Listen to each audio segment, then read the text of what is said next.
I like how this high.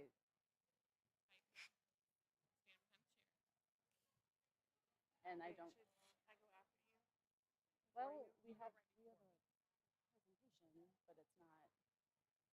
Can he unloop it and just advance it? There we go.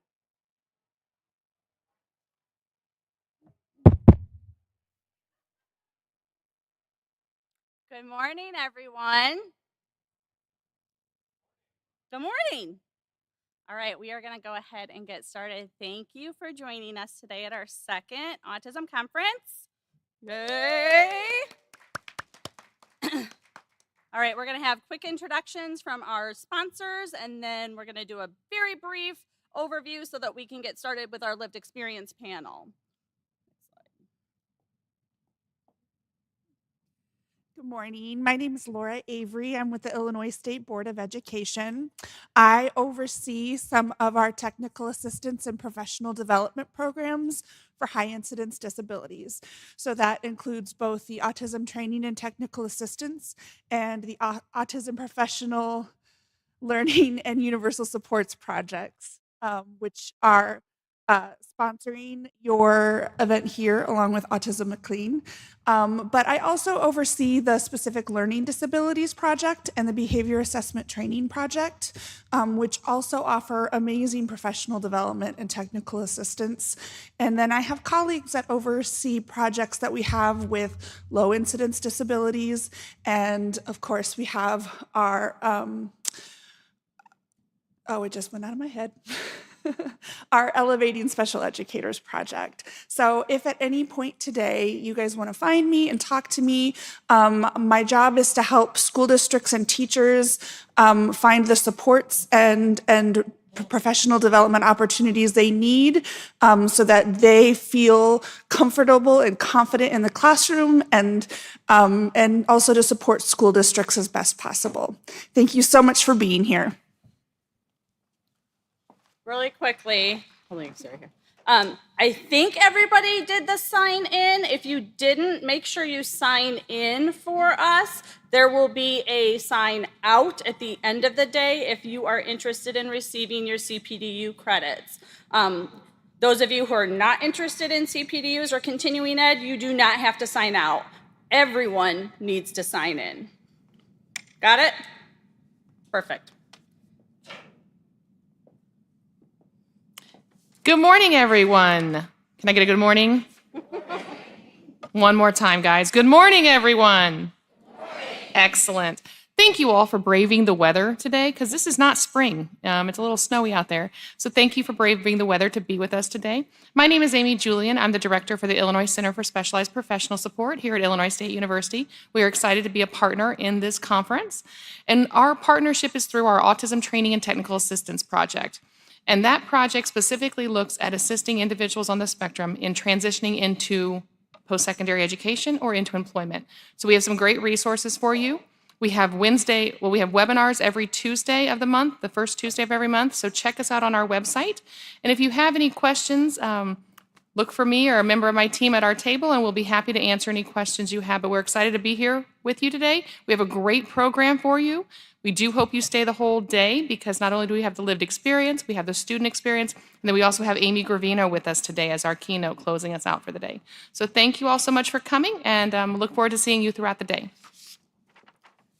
And I am Nikki Michalak. I oversee the Autism Professional Learning and Universal Supports Project, which I know many of you through. We provide support to schools to help build capacity and help with implementation of evidence-based practices so that we can better support students with autism. Our funding started really on a not-so-great storyline.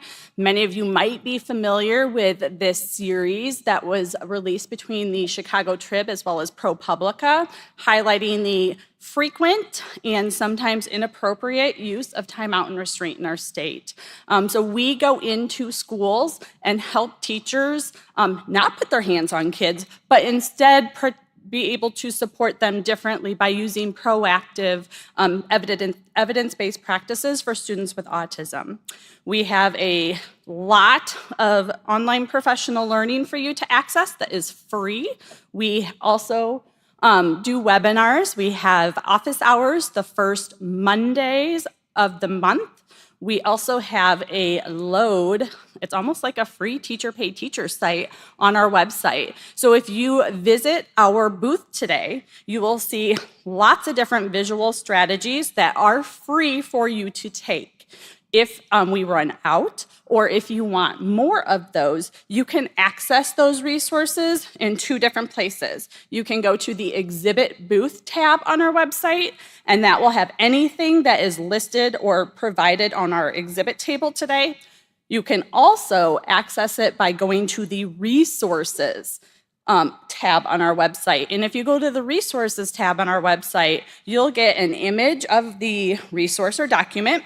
You will have a PDF that you can download, and many of the resources also have PowerPoints or Word docs or some editable file type that you can then take that and contextualize it and individualize it to the students and individuals that you are supporting. We want it to work for you, and we know that not a one-size-fits-all strategy works. So we want you to have access to that and download, manipulate, and then print and use those, as well as a plethora of other resources and supports that you can find on our website. This are our current prevalence rates of autism. Typically around Autism Awareness Month, the CDC releases increased numbers, and we haven't seen any of those yet this month, but it's early. So we'll be on the lookout to see if there is an additional change in what this prevalence rate is. So our current rates are 1 in 36 individuals. Boys, men or males are 4 times more likely to receive that diagnosis in females. And that might just be because we do not yet know the characteristics, and we're not good at recognizing that in females at a younger age. So current prevalence rate, and then when you take a look at what that might mean in our schools, this graph shows you the data over the past 20 couple years of students who receive eligibility for autism in our state. What do you think of that? It's a lot of individuals, right? We also know that this is not everyone. Someone may have an autism diagnosis that does not impact them educationally, so they may not qualify or need school support. We also have students who might receive services in one of those other eligibility criteria. So there's lots of different ways that this might not capture everyone. Our other conference sponsor is Autism McLean. Jackie Mace, who's the president of Autism McLean, is standing in the back. And we truly appreciate them sponsoring our event. We would not be able to do it without their collaboration. Autism McLean is a grassroots organization started by Jackie back in 2002.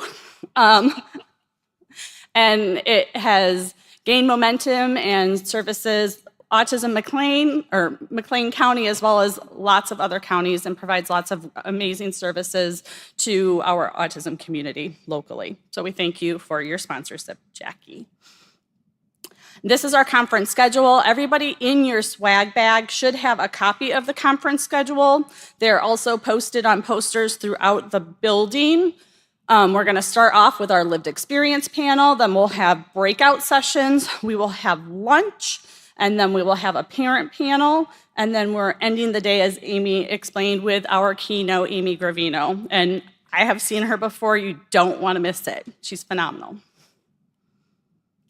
Many of you already have been in that exhibit hall. This is your passport. If you pull your passport out, they will initial when you come to their booth.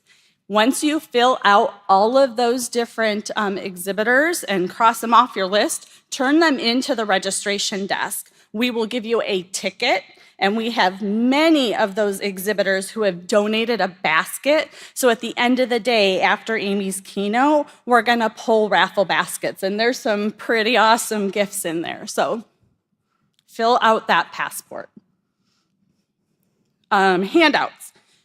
I think I included the handouts link in the email that went out. It will go out again today or tomorrow, so you'll have access to that. If you want them right now, here's the QR code where you can access those handouts. And that's it. Let's have fun. We're going to welcome our lived experience panel up to the stage now, and that is going to be facilitated by Haley Moss.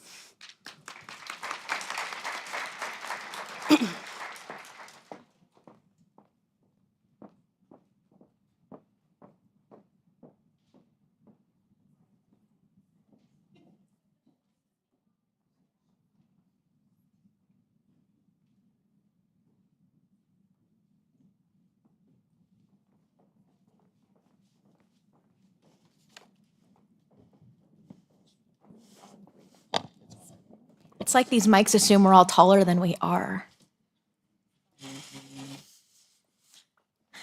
Give y'all a second to get settled in. Okay. Good morning, y'all. It's so wonderful to be here, and I want to welcome you whether you are joining us today in person or virtually. This is our lived experience panel, and I'm so excited because so often when we talk about autism, we tend to forget that there are adults in the first place. And as you heard with the prevalence rates, we tend to talk about children. And we also sometimes let the voices of autistic people go unheard and ignored. So it really is my absolute privilege to get to be here today and to help moderate and uplift the voices of autistic people with lived experience. For those of you who do not know me, my name is Haley Moss. I am an attorney, an author, an advocate, and I am proudly autistic. It is my absolute honor to have these four wonderful panelists with us today. Together, we can welcome Marita, M, Mark, and Stephen, who will be sharing their experiences as autistic people. Self-advocacy historically has been an incredibly important part of civil rights and self-determination for people with disabilities. Additionally, self-advocacy is something that's often required to access appropriate services and supports at the individual level, as well as on a broader scale. These incredible panelists will talk about self-advocacy from high school well into adulthood through individualized support, self-determination, and person-centered planning. We will learn and hear about different resources and strategies that will help intentionally teach and support self-advocacy. So with that, I'm excited to get to welcome each of our panelists to the stage, and we're going to have a little bit of time for you to get to know them as well before we really get our discussion kick-started. So I'm just going to start from this side. So I'm going to start with M, and we're just going to go down the line. If each of you would feel comfortable introducing yourself to our fantastic audience, and a little bit about your journey with autism, including when you were diagnosed and how autism has impacted you. So hi, I'm M. Nakamura. I am a first-year graduate student in the College Student Personnel Administration program. And I'm currently 23. I was diagnosed when I was about 14. And it took me a while to get diagnosed, mainly because I love my parents, but they were, especially my dad, was of a kind of if it ain't broke, don't fix it mindset. So I didn't actually get diagnosed until I started struggling in school and needed accommodations. So yeah, that I kind of knew from early on though, just because I had several cousins who were autistic as well, and yeah, it was just kind of an open secret in the family. But when I got diagnosed, it helped me get the proper accommodations I needed and helped me advocate for myself a little better. So yeah. Hi everyone, I'm Mark Hoffman, and I am a senior sales executive for a career. And I figured out that I was autistic and I was diagnosed when I was 42, and I really figured it out when I was 41 just kind of by doing internet research, which is something that I like to do. It's kind of a hobby of mine. And being diagnosed has impacted me in actually a really positive way. It's kind of explained things that were hard for me to understand before, like why I felt awkward in groups, why I really didn't have friends, and why I always felt like kind of an outsider in groups. And that's pretty much the history on that. So thank you all so much for coming, and I appreciate you coming to listen and helping everyone that you help. It really means a lot. Hello, my name's Steven Dema. I'm a senior at Illinois State University studying data science and computational mathematics. I was diagnosed about 2 to 3 years ago, right before my sophomore year of college. Most of my life, I knew that there was something different about me, but I didn't really know what it was. For my late diagnosis, it was mainly because I was trying to figure out like why I was different than most people, and it has just led to people understanding more about who I am and why my friends can help me in the best ways possible. And I just thank you for all being here and learning all about our stories. My name is Marita Landreth. I currently work for McLean County in their Behavioral Health Coordination Department, and I'm also a nurse. I'm 37 now. I got parts. I've been nervous about sharing it, but I talked to my therapist, and I'm actually one of the folks who is kind of partially self-diagnosed. I got ADHD and social communication disorder as formal diagnoses about 4 years ago. Since then, and having treated my ADHD, I've noticed a little bit more of those autism characteristics, and the therapist that I see now, who is an LCSW, said that if I wanted the fancy paper that says autism, that he would give it to me.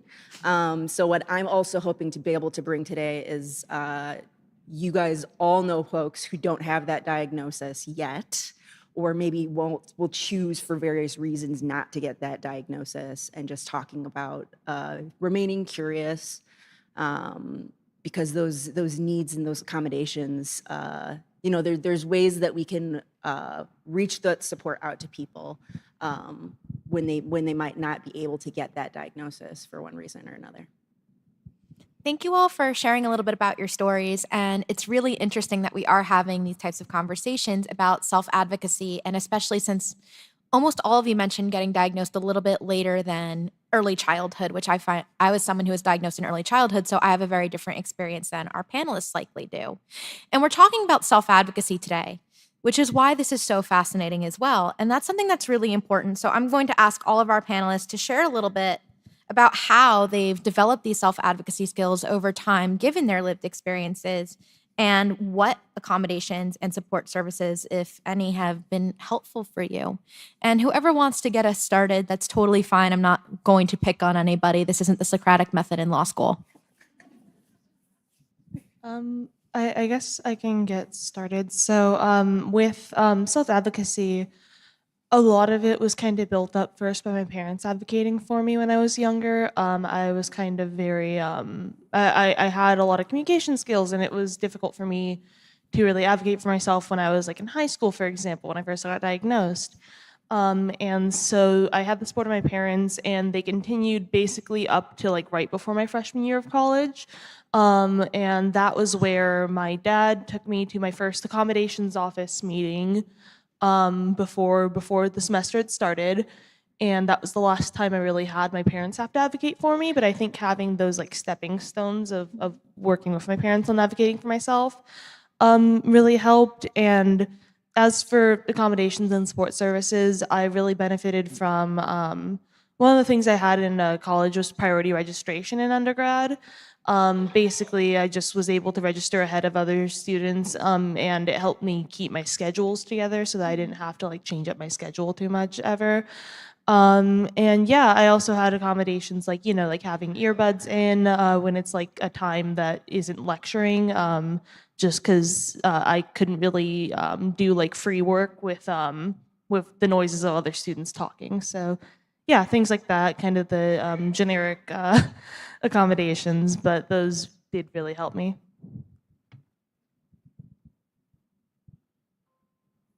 So for self-advocacy, I would say that it was really hard for me to start because looking back historically, like when I waited tables, which is something you would think someone with autism would have a really hard time doing, I was dating my now wife, and I would spend probably 40 to 50% of the time in the bathroom in the back, just texting her, just thinking that that was normal, just avoiding work, when in reality, I was avoiding all the stressors that were happening when I was there. And not knowing I had autism at the time, it was really hard because people were just like, Mark's lazy, he's not running food. And that carried on throughout those times. And after finding out I had autism, I was in a role when I was between the ages of 42 and up until about 7 months ago, the job I was at, it was really hard to self-advocate there, and I didn't feel comfortable telling anyone I had autism because they weren't really supportive individuals at that place. And I really, when I got the role where I'm at now, and I work for a company called Siemens, if you're familiar with that, they are fantastic. And I told my manager, and as soon as I told her, she said, anytime you need anything, let me know. And the great thing about this role is I work from home, I would say 95% of the time. So I'm able to take breaks, step away. And after being diagnosed, it was much easier for my family, my kids, my wife to understand why I was the way that I was. And they respect a lot more. So I use headphones when I need to. I take a break. I can go up to my room and relax. It's really just more understanding that I need different care than other people. Like all humans need care, but I just need it differently. And I stand up for myself and I set boundaries and I just make sure that I'm taken care of so that I can take care of the people that I love the most, which they deserve the best me, and that's how to get the best me. My self advocacy didn't really start until I started coming to college.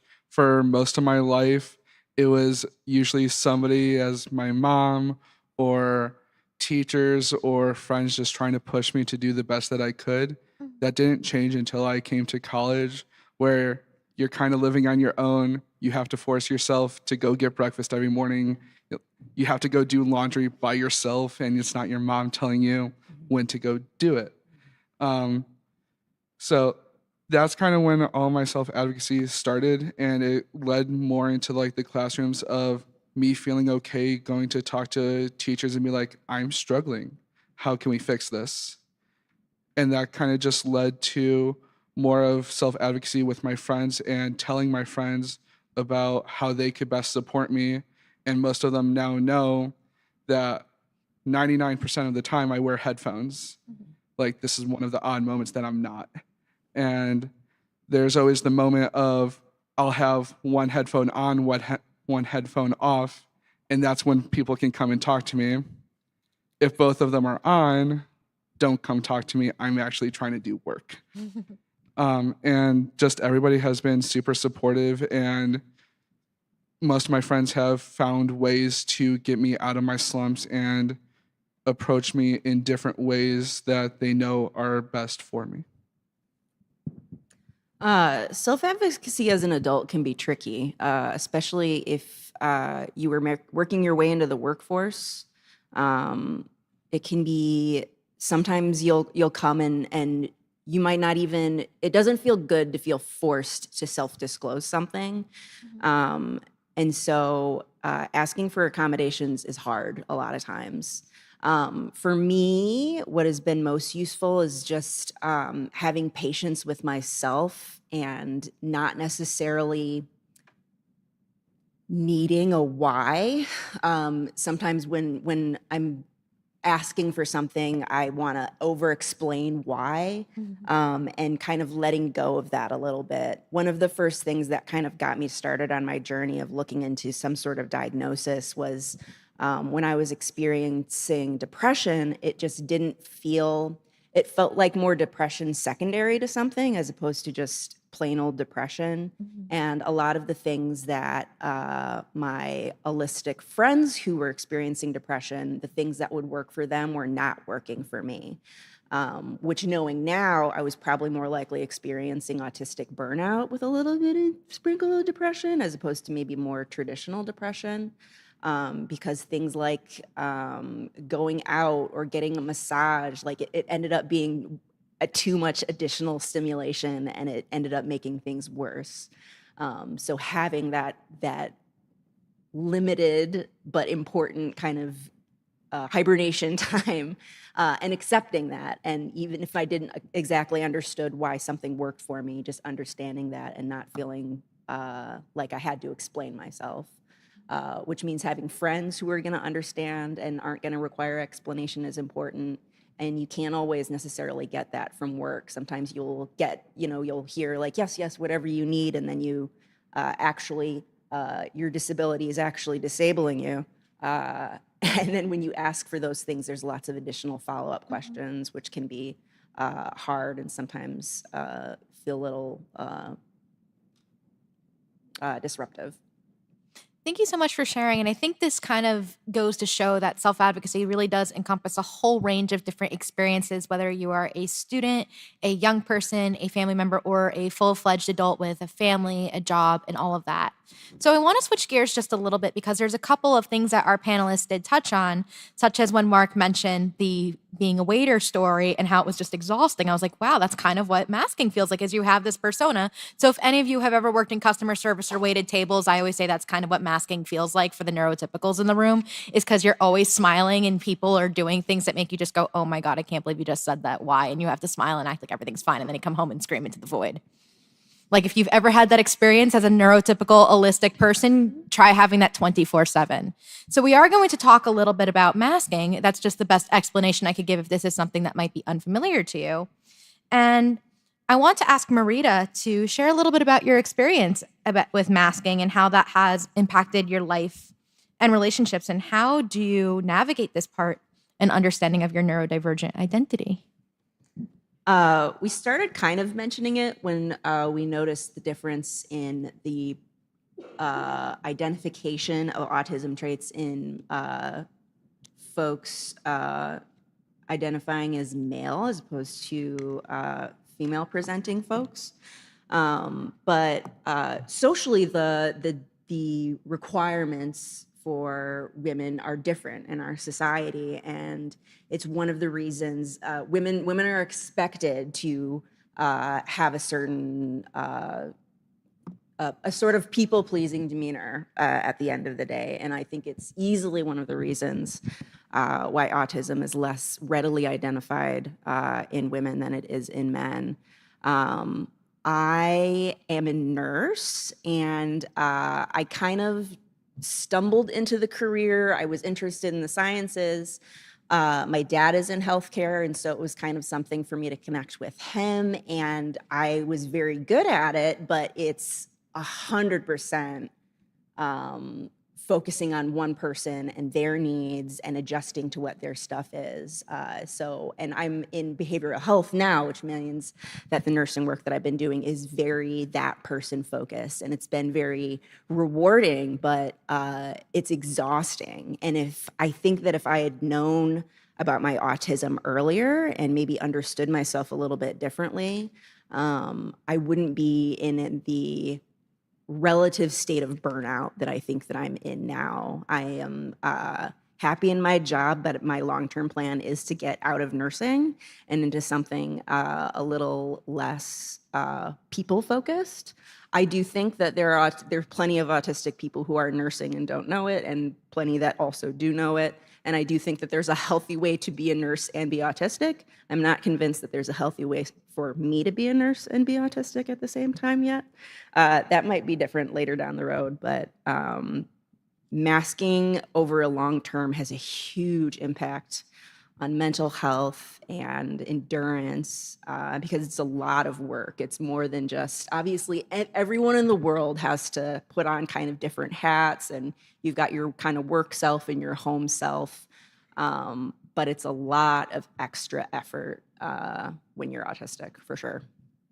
And kind of to follow up on that, you mentioned something really profound about how masking impacts you in your career and your life. How do you take care of yourself when all of this is going on and these types of burnouts are happening? Because autistic burnout is the actual worst. It's terrible. I happen to have a very, very accommodating job. So if I have a very, very rough day and I need to call it, I'm able to do that. I'm also the way that I practice nursing is different comparative to like being in a hospital or a clinic where I have a team. I'm the only nurse on the team, but I work with case managers and therapists. So under most circumstances, if I'm leaving, usually things can be handled, which is pretty nice. Remind me of the question again. I was going on a train. Oh, and no I worries, lost no the worries. And train. how do you take care of yourself when all of this is going on? Yes, Like, how do we yes. make ourselves feel better and safely unmask and all that good stuff? Luckily for me, or maybe not, maybe it's a bad thing, but a lot of the folks that are in our program for seriously mentally ill people who have frequent interactions, with the justice system and or the homeless shelters and or emergency services are also autistic, as it turns out. And so what that means is I can be honest about where I'm at and that I need a little bit of a break, and it's not them, it's me. Let's take a break if something is a little bit too much. I also have a team, so I can tap people in and out, which is really important. Sometimes it means like I have, these are little loop earplugs I have attached to my glasses. So if I just need a little bit less stimulation, I can use those. And that's not only helping me, but it's also modeling, self-advocating for myself to my clients, which is nice. I just learned something and I'm like, that is a genius thing that you could just tune out people without needing music. Yes. See, this is why you need to spend time with more autistic people in your life. And even if you're an autistic person yourself, you learn some new life hack from your new friends and you're like, how did I not know this? You cannot imagine the amount of stuff that we learn from each other. And I think having that community is something that is worth mentioning. But that's a little bit of my own tangent. Kind of going back to where we were talking about burnout.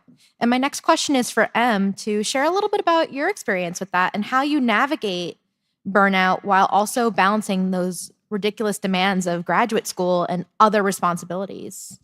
Yeah, so I think another piece of information needed for context is that I'm a type 1 diabetic and I was diagnosed very recently within the last year.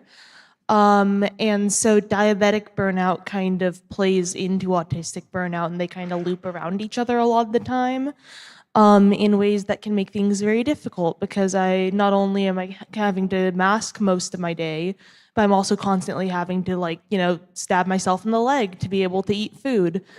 So that's always a challenge balancing all that stuff. I was diagnosed a little bit before starting grad school. So I mean, I feel like I know at least one other person in this crowd knows how demanding my program is. But basically, I feel like a lot of my support comes from my support network, sorry, I'm stuttering a bit. My strategies kind of involve working with other people in my life who are either on the spectrum or understand aspects of that to really figure out like you were saying, learning from other individuals about strategies to cope. Personally, I think having an amount of people that I can at least partially unmask around is definitely helps me out because then I don't always feel like I need to be masking in every social situation. So I try to make most of my social situations at the very least accommodating to neurodivergency. So a lot of my friends are either also neurodivergent or have a personal close family member or a partner that's on the spectrum or neurodivergent.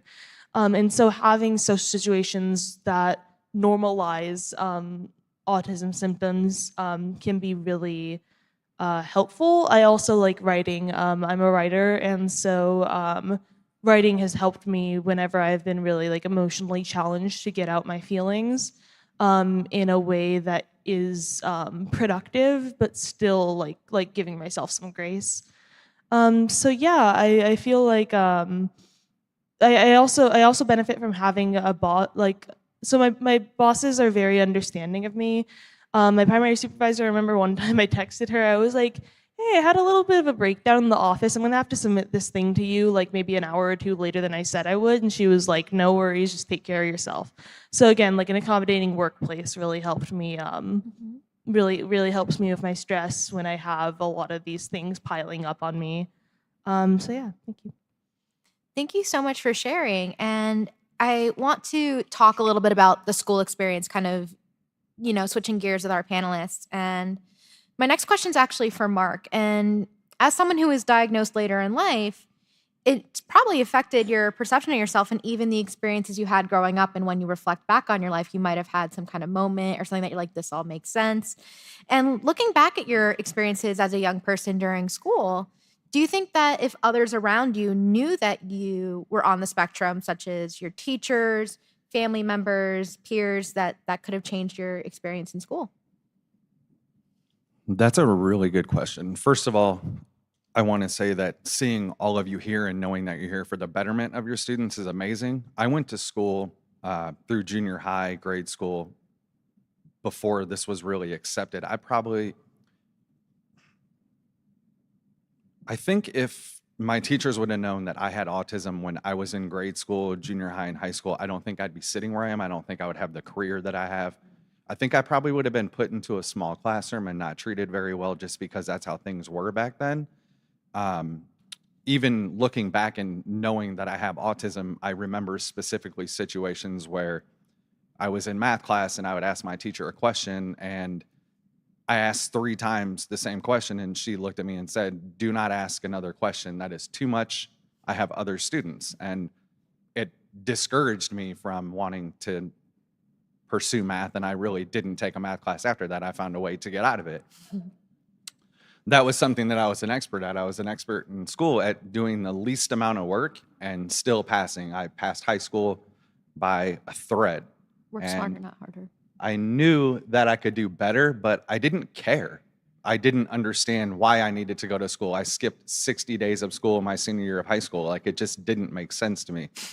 I sat at a table with other kids that didn't want to be at school and that didn't have friends. So we all kind of had like this little group of people that never hung out after school, but during school we kind of supported each other and were nice to each other. Mhm. And I wasn't picked on per se in school. I just knew that I didn't fit in with these other kids. And I would not have wanted the teachers and the principals and the support staff there to know that I had autism, because I don't think that it would have turned out well for me. It really would have made it worse. Does that answer your question? I think that's a great answer, and I really appreciate that you gave the context of how things have changed since now and from when you were in school too. And I always point this out from my experience as a lawyer. So a lot of the supports and things that we have now didn't really start showing up until the 90s. That with the passage of the Americans with Disabilities Act and the reformed version of what is now the Individuals with Disabilities in Education Act, or IDEA, that its predecessor was in the 70s and was not nearly as comprehensive. So those of us who are in my generation and the current students grew up with all these extra protections and supports legally available to us. So you probably would have had a very different experience just based on what was available and what was federally mandated, just kind of a more objective take on it. And with that, I actually want to talk to Mark about his experiences and how, Stephen, sorry, my bad. And I want to talk about how teachers have supported you when you were younger, because you're a current student, and what that's like being a student here on ISU's campus, and what has helped you succeed in school, and how you manage being a neurodivergent person in an academic environment.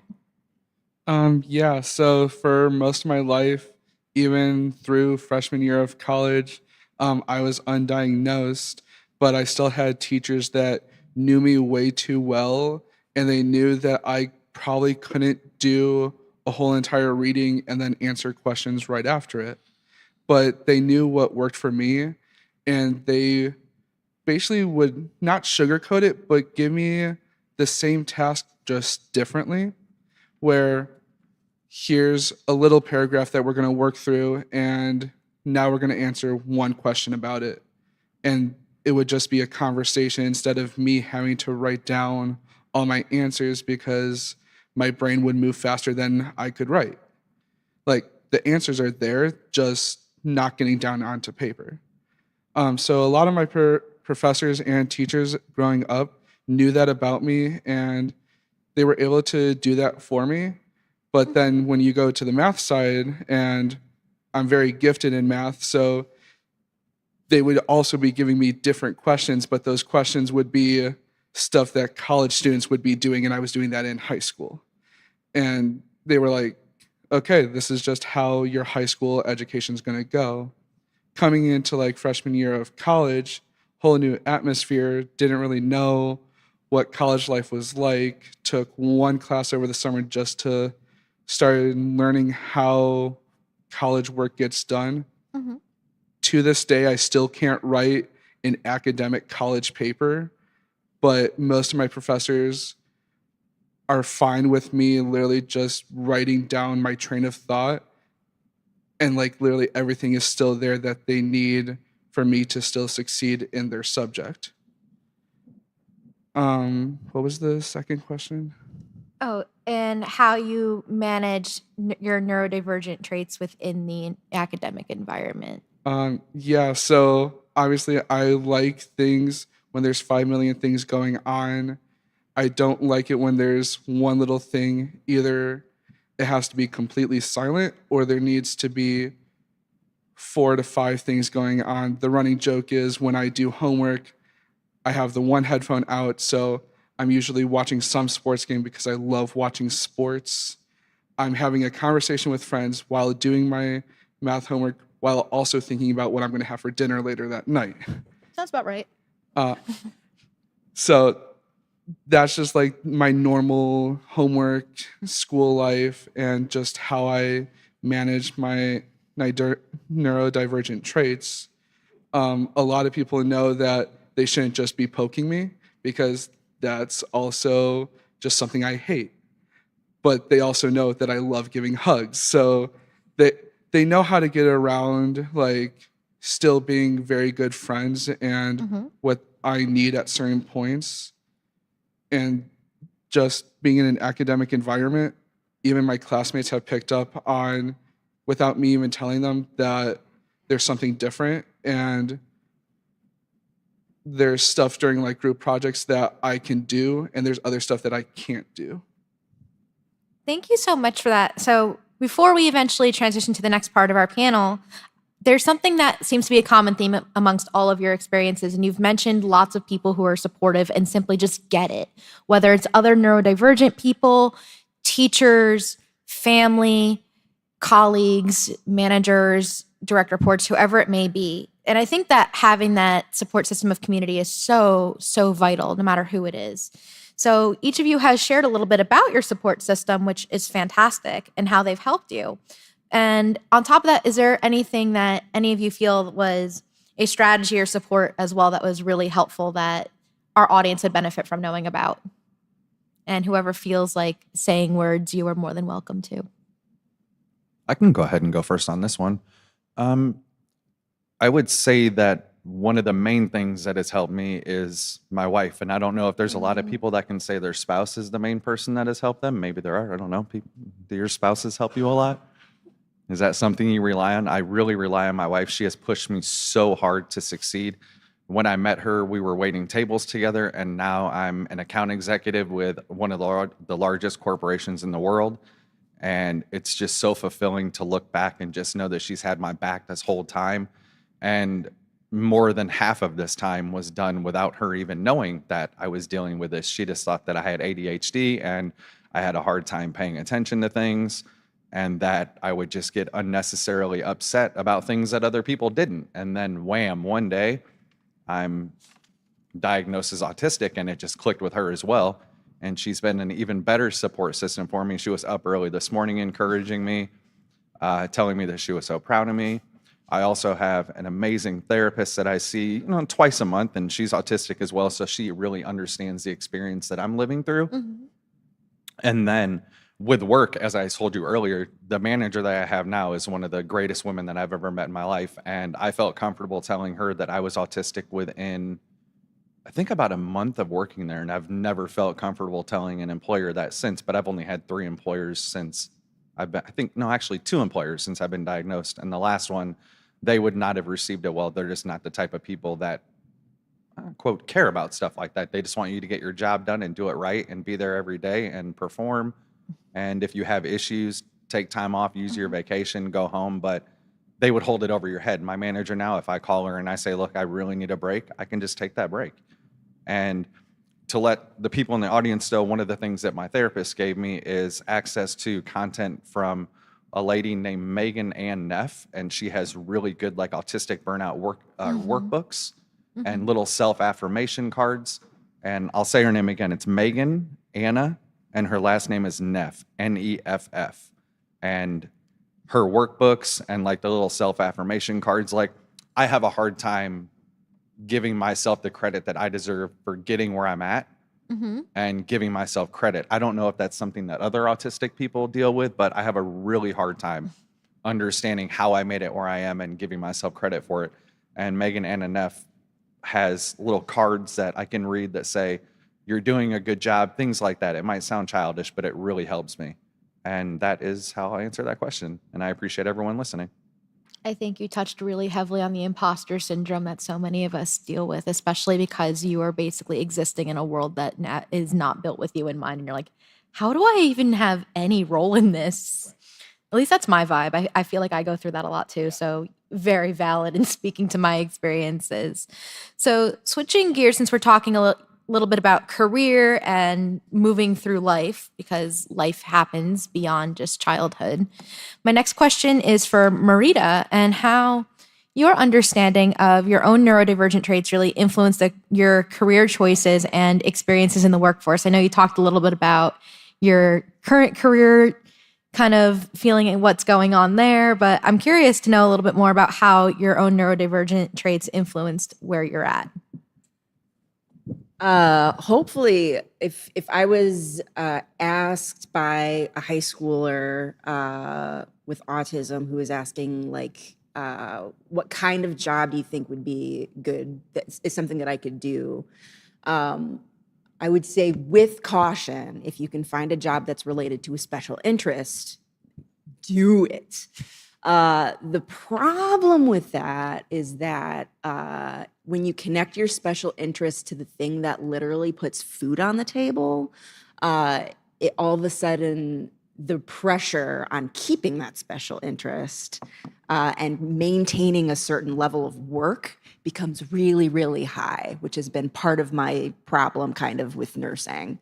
That all of a sudden, this thing that fills me up so much is this really heavy thing that it literally is what I need to do to stay alive. Mm-hmm. So that can be difficult. If you can find a job where it interests you enough that you can hop onto those little things and get excited about it, and if the job is also going to let you kind of run at your own pace in that way, like kind of once you hit a flow state and you're on a roll, so to speak, having a job with a flexible timeline can be really useful for that. So you can imagine why going back to like a hospital setting probably wouldn't be ideal for me, because a lot of times that timeline is totally out of my control, which can be really difficult.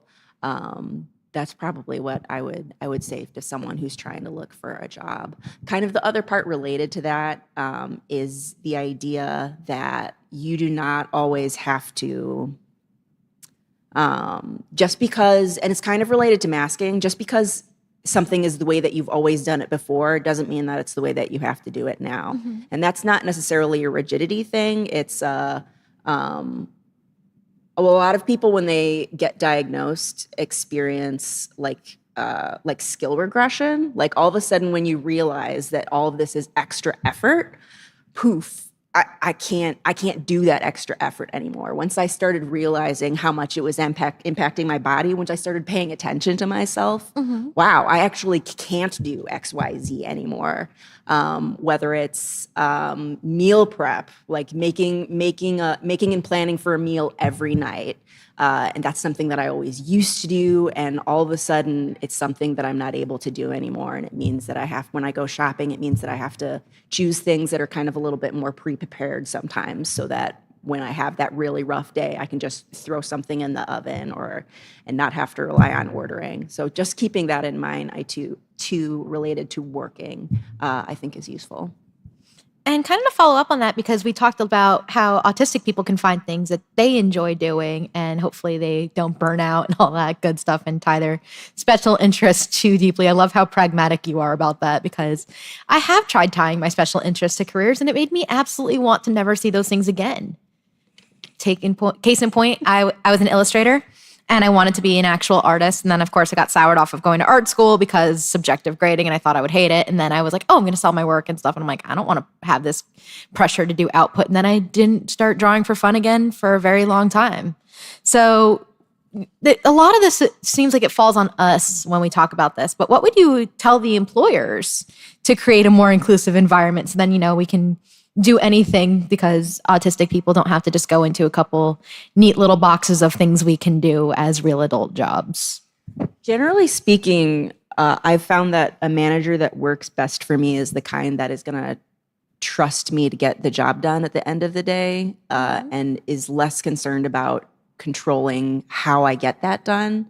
And hey, to be honest, that boss who wants to have more control over those little things might also be autistic.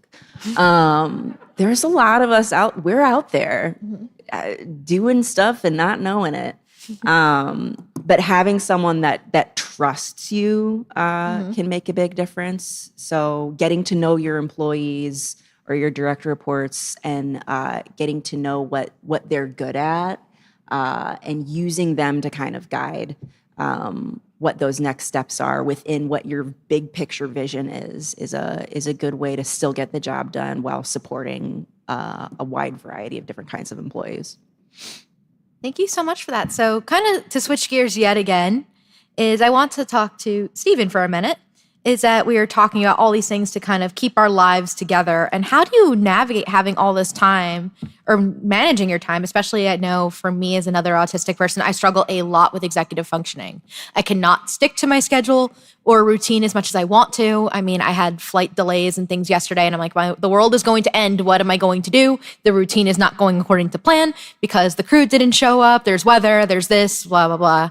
So I imagine that executive functioning probably plays into this for so many of us, that you want to be able to start and stop and prioritize and do the thing. So how do you do the thing? How do you navigate your time between work and fun and school? Because you have a lot going on in your life.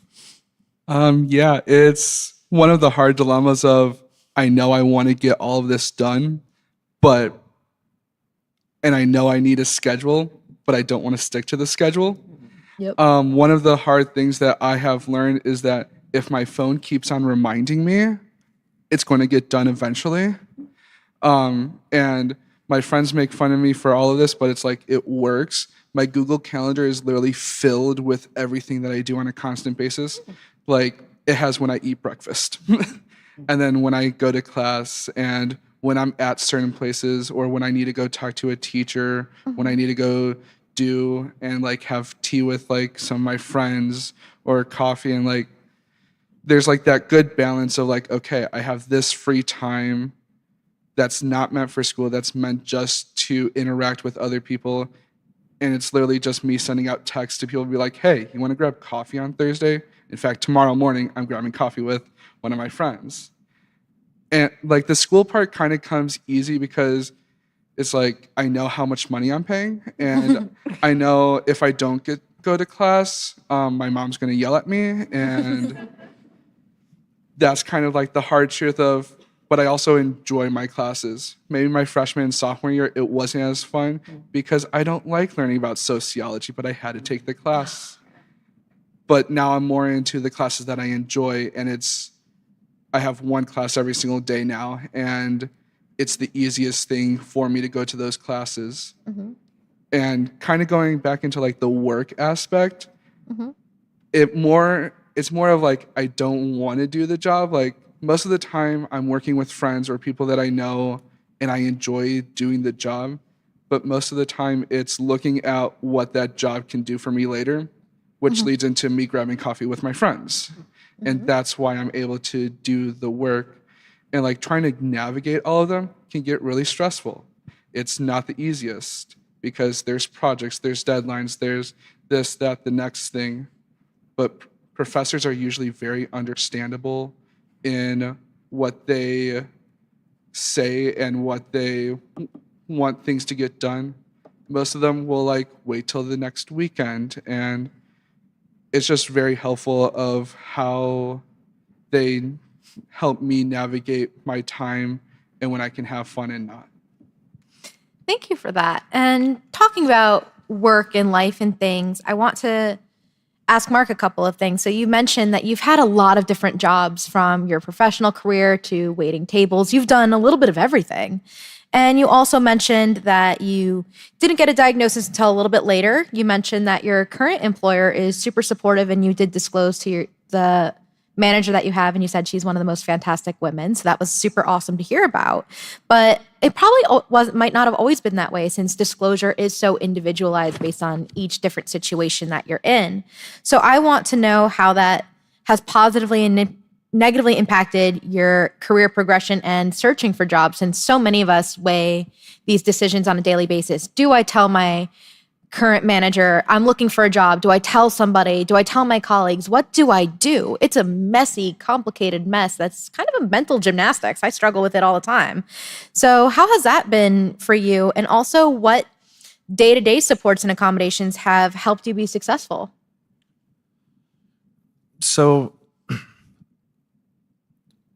for the job search aspect, I would say that I try to look for a job where it involves taking care of others, or just taking care of others and making sure that everything that they want is being taken care of. Because growing up, I had to kind of mold into this people pleaser type of person, because otherwise I was kind of left on the outside. And I figured out at a very young age, if I can make people laugh and I can do something for them that they need done, I'm going to be of value for them. So career-wise, I kind of figured out like, hey, I can do a really good job of taking care of people. So I take care of accounts. ISU is one of the accounts I take care of. I take care of the University of Illinois, for example. And just being able to take care of them and showing them that, hey, I can get this done for you, it helps me a lot. And in terms of disclosing my diagnosis, as I said, I didn't know that I had autism for a long time. So former employees thought that I was just this guy that didn't want to do work and he's hiding in the bathroom so he doesn't have to do work, when in reality, I was waiting tables dealing with a lot of stressors. So taking that break to the bathroom was like, I can breathe, I can get back to the tables, and I can take care of them. And at the end of the month, they had a thing in the back. I worked at a restaurant that's here in Bloomington. It's called Distill. That was one that I worked at when I was older. They had a list in the back of who was highest at tips, and I was always number 1 or number 2 because I was really good with the tables. I really wanted to make them happy, and I also liked getting really big tips, so I tried to do a really good job. And in terms of day-to-day supports, my manager asked me, she's covering for me today for this, and she asked me what I was going to do, and I told her, and she took the opportunity to say, what can I do better? What do you need from me? And she actually felt kind of bad that she hasn't done more research on how to support someone that is autistic, and she said that she was going to do that for me. It's just the type of person that she is. And also being able to work from home, which I said helps so much than having to go into an office, because my last job, when I was hired, I was told that it would be hybrid and I'd be able to work from home, and it turned into always having to be in the office, and that led me to being like, I'm not working here anymore, and looking for another job the entire time I was on the clock with them. I might have taken advantage of them in that aspect, but they didn't treat me that well, so that's on them. And I have a new job that's 1,000 times better with the best support system. And let me see. I'm so happy. And something that Marita mentioned is something that I was actually just talked about last week. My manager told me that she really trusts me, and it meant so much, and she is not controlling at all. So that resonated with me a lot, and I wanted to make sure to reiterate that is super important, to trust people that are autistic. When they tell you that they're going to do something, they're probably going to do it, and they're probably going to do a really good job. It might take them a little bit longer. They might get it done right away, and there might be some things wrong, but they're going to want to correct it. At least I know that I'm going to. So giving them that extra space is something that I could recommend. And I think that's about it. Thank you so much. Absolutely. And my next question is for Em, who is in grad school. And can you share more about your involvement in extracurricular clubs and activities? Because I know a lot of us, at least my experience when I was in grad school, is I wanted to do all the things. Especially I wanted to get all the student organization gold stars because I thought that would help me eventually get a job. And how have these different experiences shaped your career aspirations and what you're hoping to do going forward? Yeah, so I was heavily involved in both undergrad and grad school currently. So with undergrad, I started out my involvement as the historian of the Genders and Sexualities Alliance on my campus. So that was really, it got me really involved with social justice on campus and such, and that really helped me kind of understand the value of diversity and such, which is something that plays into the work that I want to be doing after I graduate from my graduate program. And then I also worked at the school newspaper as a student employee, which taught me what I didn't want to do, because journalism is kind of very difficult. And it was not at all my pace. It was very demanding, and it involved a lot of doing things at random hours of the night. Even for student journalism, they still had us do stuff at random hours of the night, so that was really challenging. But I also got to get an idea of what I did and didn't want to do as an administrator, because I saw really good examples of administrators while working as a journalist, and also really bad examples of administrators as a journalist. My undergrad was at a school that's a little further away. And then as for grad school, one of the sort of compulsory things I'm involved in for my program is the Student Affairs Graduate Association. And it's essentially for my higher administration program. It is like the student organization that is like for our program, and so it's focused on like getting us to attend conferences and professional development kind of stuff. So being involved in that has been really helpful in terms of connecting with my program, and especially connecting with like the second years in my program. And then also, I am a member of a group here at ISU called Drag Royalty. It's a registered student organization for drag performers. So I am a drag king in my spare time, and that's sort of helped me like less with career things and more just getting involved with like the local campus community, and again getting involved with the queer community on campus. That's been really helpful. And then also as for like extracurricular stuff that isn't directly related to the school, I've been really heavily involved in a couple different professional organizations under the banner of like a larger professional organization for my field. But there's like there's this group called APAN, which is Asian Pacific American Network, and it's a network for people in my field that are of APITA descent, so Asian, Pacific Islander, Desi American. And that's been really helpful in getting me connected to that aspect of my identity and my community too. Those experiences have really kind of honed my interest in certain aspects of my field and helped me understand better like what I want to do in my future career and what I don't want to do. Thank you. I love that you took a very logical approach to that. And I also love that we are kind of wrapping up our panel, and we all talked about community and support and self-advocacy in so many ways. So our final question is supposed to be something that we seem to have touched about just a lot of. So I'm going to ask you a different question. I know, shocker. Not to be that person, but we talk a lot about community. We talk a lot about the things that are hard for us. We talk about that we need accommodations, all that. So since we are in Autism Acceptance Month, and you should love and care about all the autistic people in your life, I want to ask each of you as a final thing to send us out with a little bit about joy, a little bit about the good things, because we all talked about special interests and things that we're excited about and passionate about. So just to help send us off, I want everyone to share just a little bit about their joy, about the things that are awesome in your life or the thing that makes you excited, just so we can get to know you and also have that energy going out throughout the day. Because sometimes so many of us have these great things going on or that we're thinking about that we don't often get to share enough about because the neurotypical people in the room don't want to hear about it. So we're going to let you have the floor to talk about all the things the neurotypical people don't usually let you talk about. Which means if you let me talk about this stuff, you will hear about my collection of handbags or you'll hear about my collection of Pokemon cards. So I am that person. I will happily talk to you about all these things for hours on end, and that is stuff that brings me joy, as does having this wonderful community of people to share with and meeting other autistic people. So happy to have our friends and panelists share a little bit about their joy instead of their stress and burnout and accommodations and needs for support. And supporting our joy is something you can all do. So I guess I'll talk again, but so as for my joys, I have a lot of, like big and small joys going on. One thing that I mentioned in one of my classes for a sort of acute joy that's happening for me lately is that ever since I started grad school, I've been having weekly lunches with my mom because she also works at ISU, like here at ISU. So I've been able to grab lunch with her basically every week, outside of like a couple times. But basically, that's been really helpful for my mental health. I get to, have a little chit chat with my mom. She's been a really important person in my life for support. And then also, I spend a lot of time with my partner, and that has made me really happy too, because they're also on the spectrum, and they really get me. And so that's been a big source of joy in my life. And then also performing in drag, as I mentioned, has been a really big source of joy in my life. I actually have a couple shows coming up this month, but basically I'm very I'm very happy to have found a community of like-minded, performers and artists that really care to express themselves in certain ways. And also a lot of people in that group are also neurodivergent. So it's been really helpful to get to know all these other neurodivergent artists who really apply their differences to their art. And that's been a big source of joy for me lately. So yeah, thank you.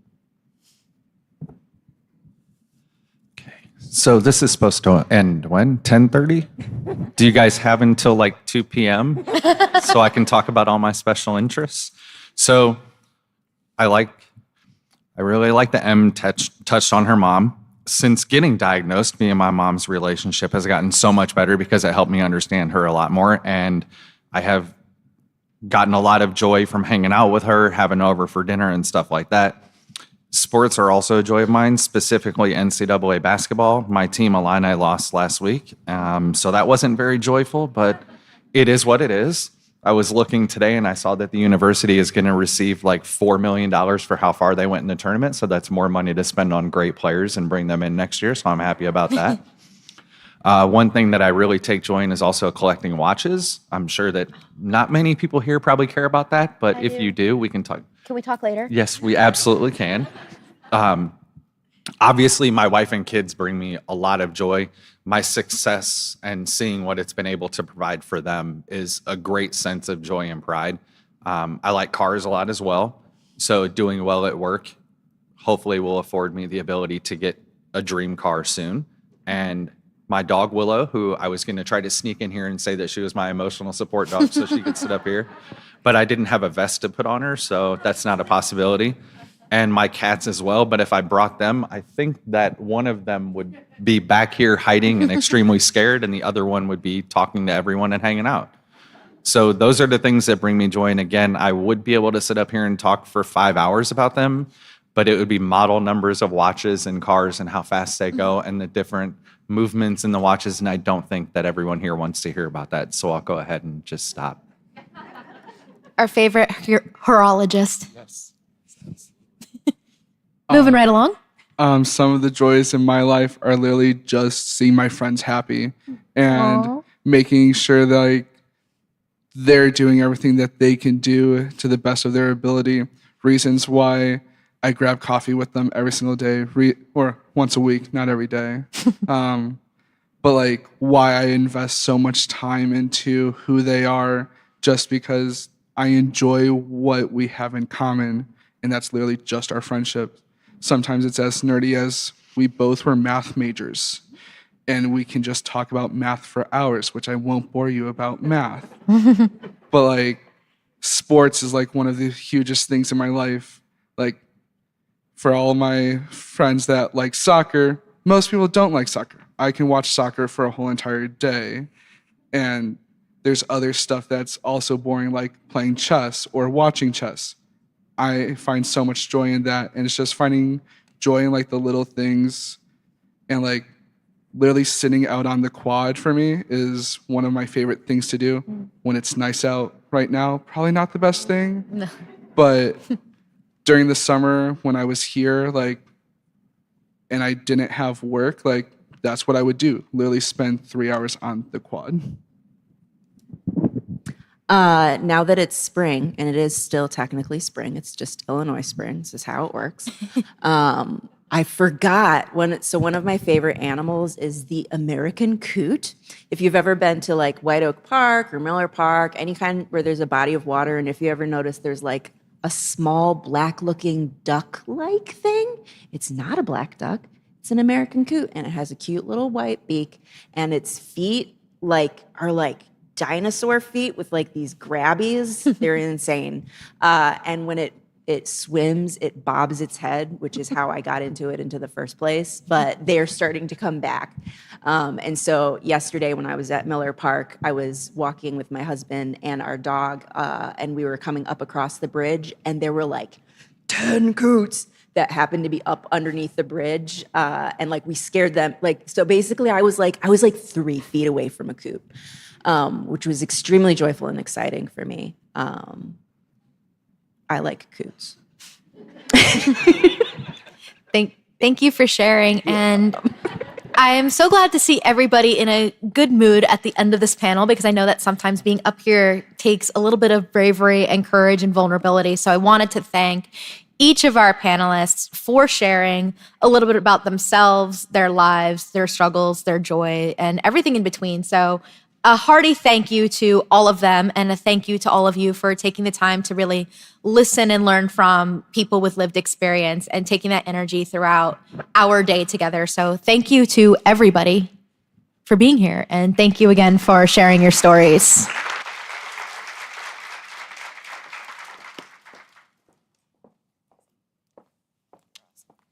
All right, there's a couple things that I forgot to say when we were doing our introduction. Is there a slide on that presentation that is like room logistics? Well, I'll just fly. Bathrooms are located in 2 different locations, right across the hall and then down the concourse on the other side. So that's where you can access the restrooms. There is a parking validation card in the back of your name tag. So as you leave the parking deck lot, hand that to the parking guy. That will give you free parking. Don't lose it. Or if you do, come back to our registration desk. And then on the back of your name tag also, there should be a pink, I believe, sticker for food if you paid for food. So as we get into that food line, you'll just have to flash that. There's also, for some of you who had different restrictions, there is a little note in there to let the server who might be in the room at the time to know that you need gluten-free or a specific type of food. And am I missing any of the other updates? No. There should be directional signs to some of the breakout rooms. We will also have staff that have white lanyards to help direct you to our breakout sessions. One of the breakout rooms is in Ballroom 1, which is the room right behind you to the right, facing the west and that direction, south. There is Old Main is on the first floor, and then the other breakout rooms are in Prairie 1 and 2. You'll have to go up, and when you see Qdoba, you will turn past Qdoba, and then Prairie 1 and 2 are kind of towards the back. Don't be fooled and go into Prairie 3. There won't be anyone in there, and the doors will probably be locked. There should be a sign directing you to gain access to Prairie 1 and 2. So you can also hit the vendor fair again. Vendors will be open during the break. They will also be open and available for you to access during lunch. You have an hour at lunch, so hopefully you can eat and then also hit those exhibitors again. And then we'll welcome you back here in the afternoon for the parent panel and keynote. So thank you. And again, thank you to our lived experience panel. You guys are awesome.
Yeah, they know to run the slideshow.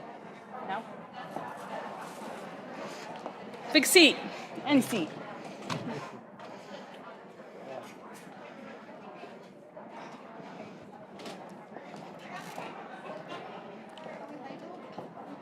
No, sit wherever. And then we need Laura Beth. That way you can hand me the tissues. Oh.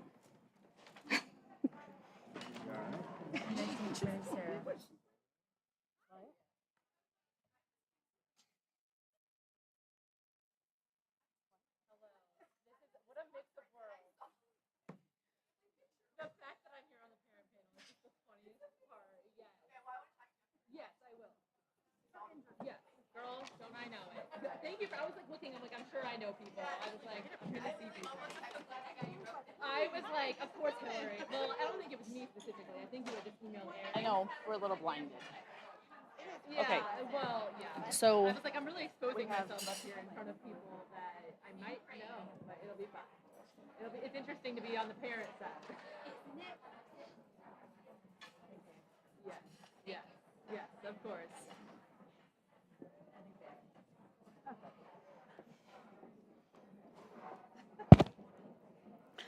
all right, we are going to begin in 1 minute with our parent panel. So go ahead and they will be bussing plates during the session, so don't worry about that. Okay, we have everybody, right? 1, 2. No.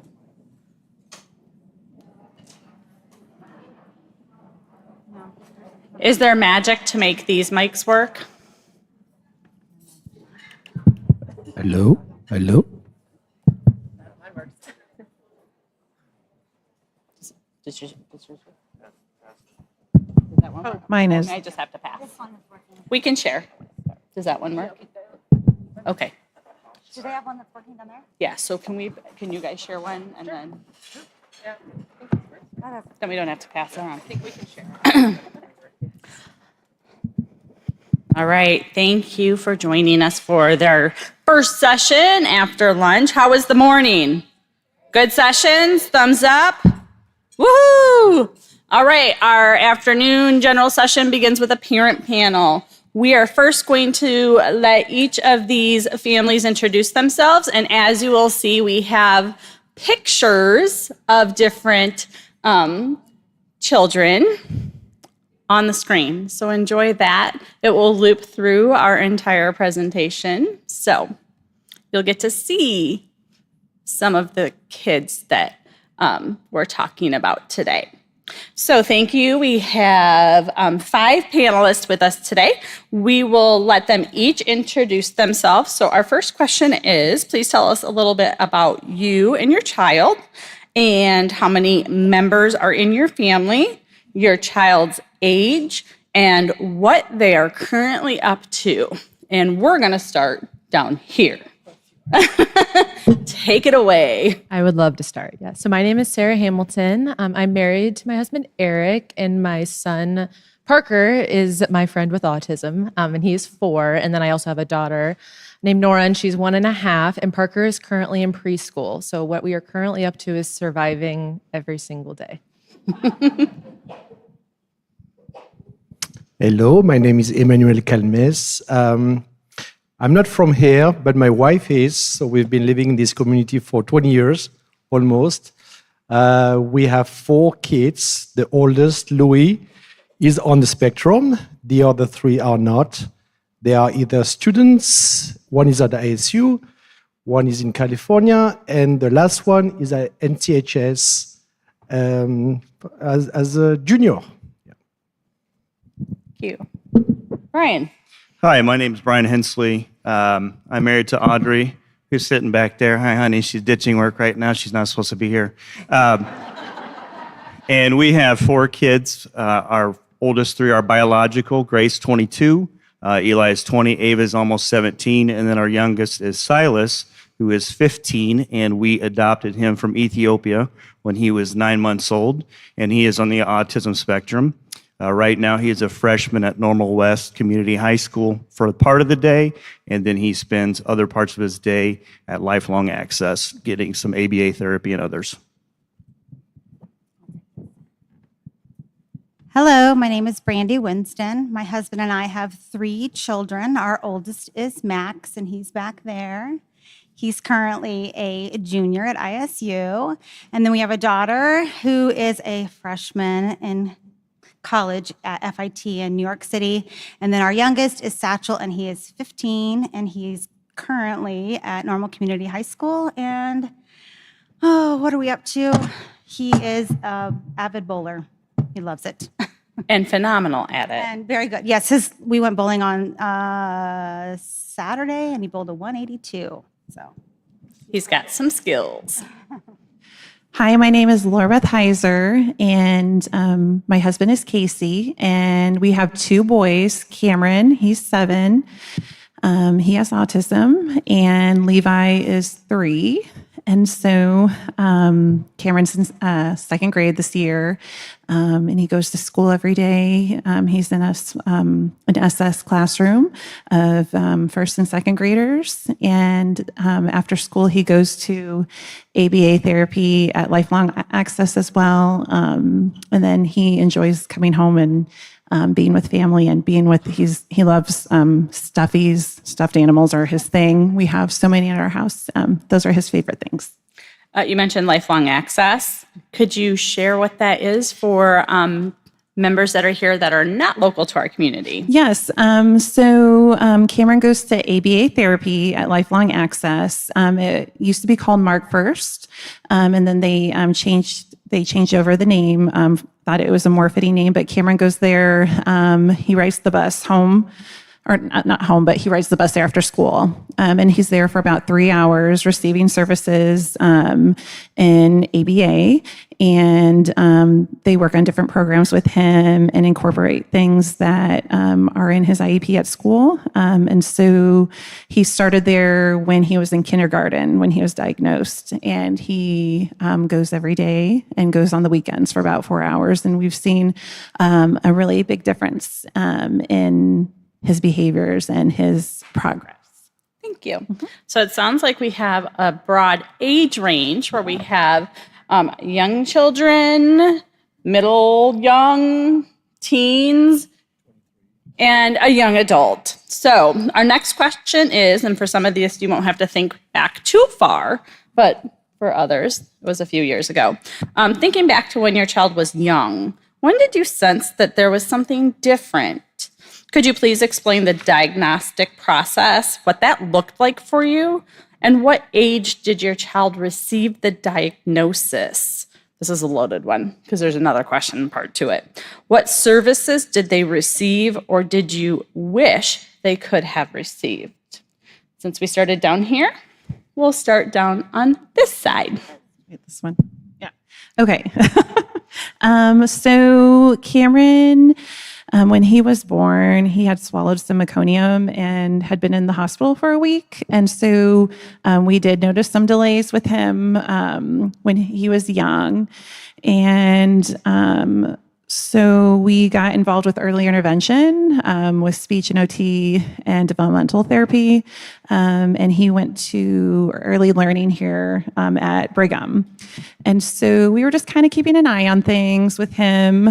And then we were just noticing more closer to like around the age 4, where when he was going into like an in-home daycare, and those social cues were harder for him, and knowing like personal space, those things were hard for him to understand. So we talked more to his developmental pediatrician that we had seen when we started early intervention, and went ahead and went through with the process of getting him diagnosed with autism. And then he started his services of ABA therapy after that.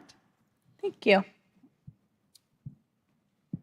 Satchel was born in Mississippi, so things were a little bit different there. I noticed about 18 months old, he just seemed overwhelmed in crowds. So like at an Easter egg hunt, his sister's Valentine's Day party, he just seemed really like just overwhelmed, had meltdowns, but he seemed, as soon as I got him in the car seat, in the car, he was totally fine.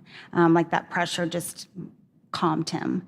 So I contacted his pediatrician. She sent us on to a developmental pediatrician. And at that time, he was just diagnosed with developmental delay and speech delay.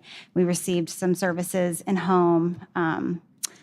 They weren't very good in Mississippi, unfortunately. The speech therapist was like, I don't really know how to work with him with speech because he was non-speaking at the time, but he could read. So she did flashcards with him. He could read all the flashcards, but his speech wasn't useful. Like he couldn't say mom or dad or drink or thirsty, but he could read anything.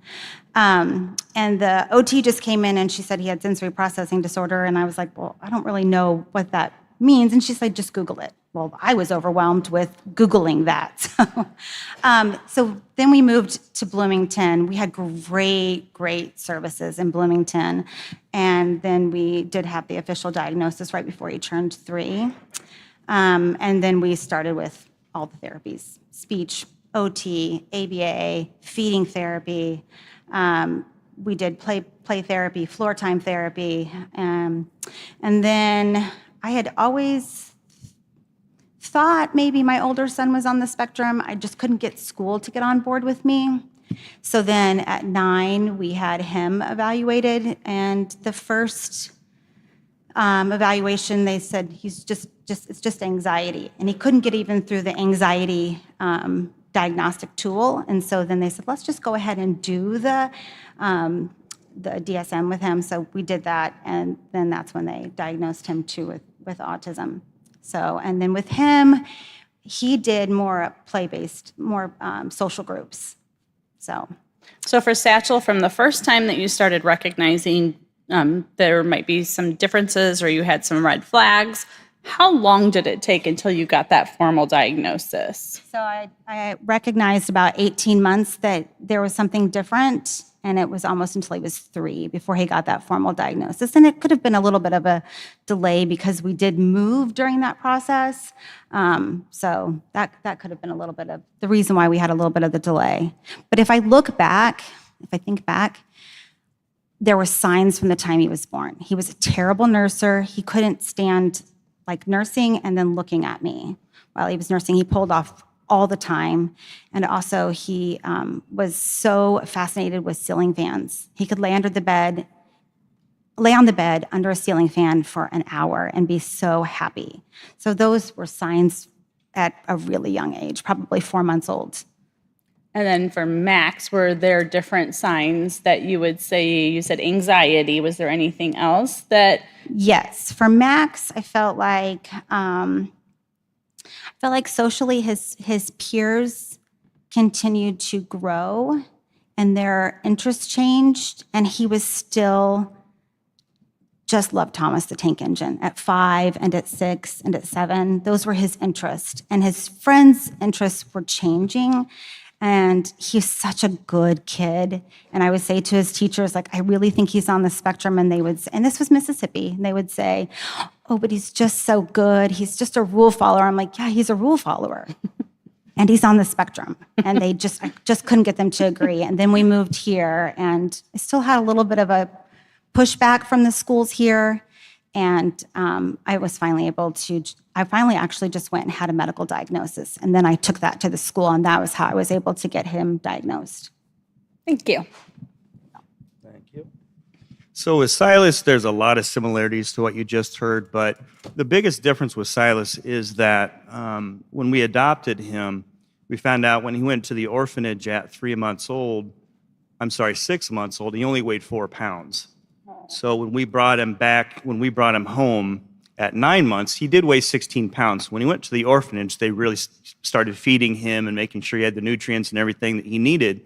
But, we knew that there were some developmental delays already built in because of his stay at the orphanage and the lack of nutrients in his first 3 months of life, et cetera, et cetera. So, we started seeing some signs probably about 18 months, very similar to what you've heard, some lack of speech and language development. He actually showed some spikes. So,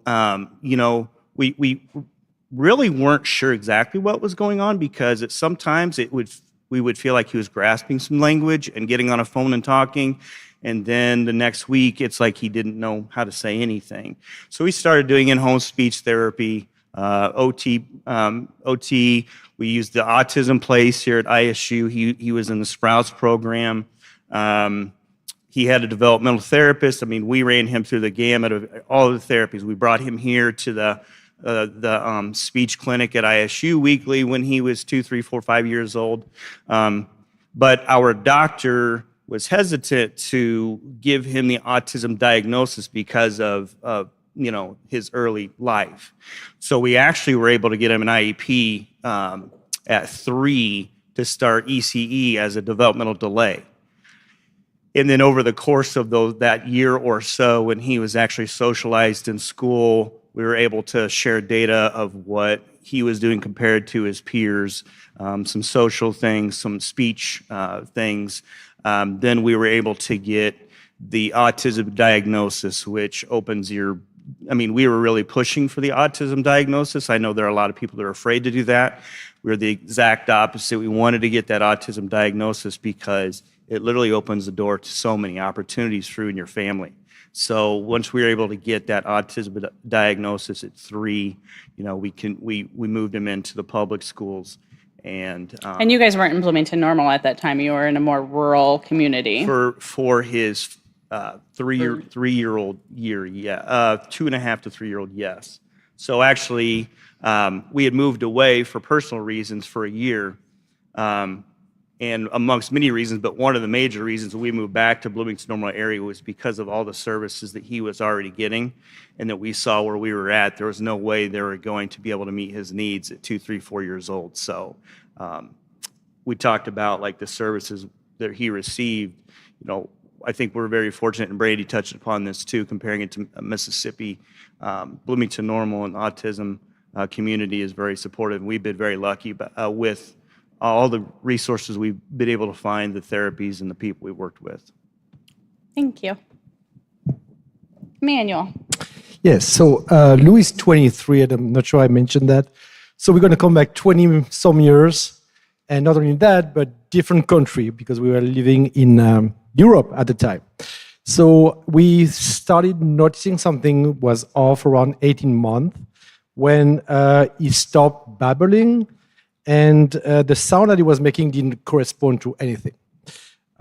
So he was not making eye contact anymore. He stopped imitating play. So we said that something is off.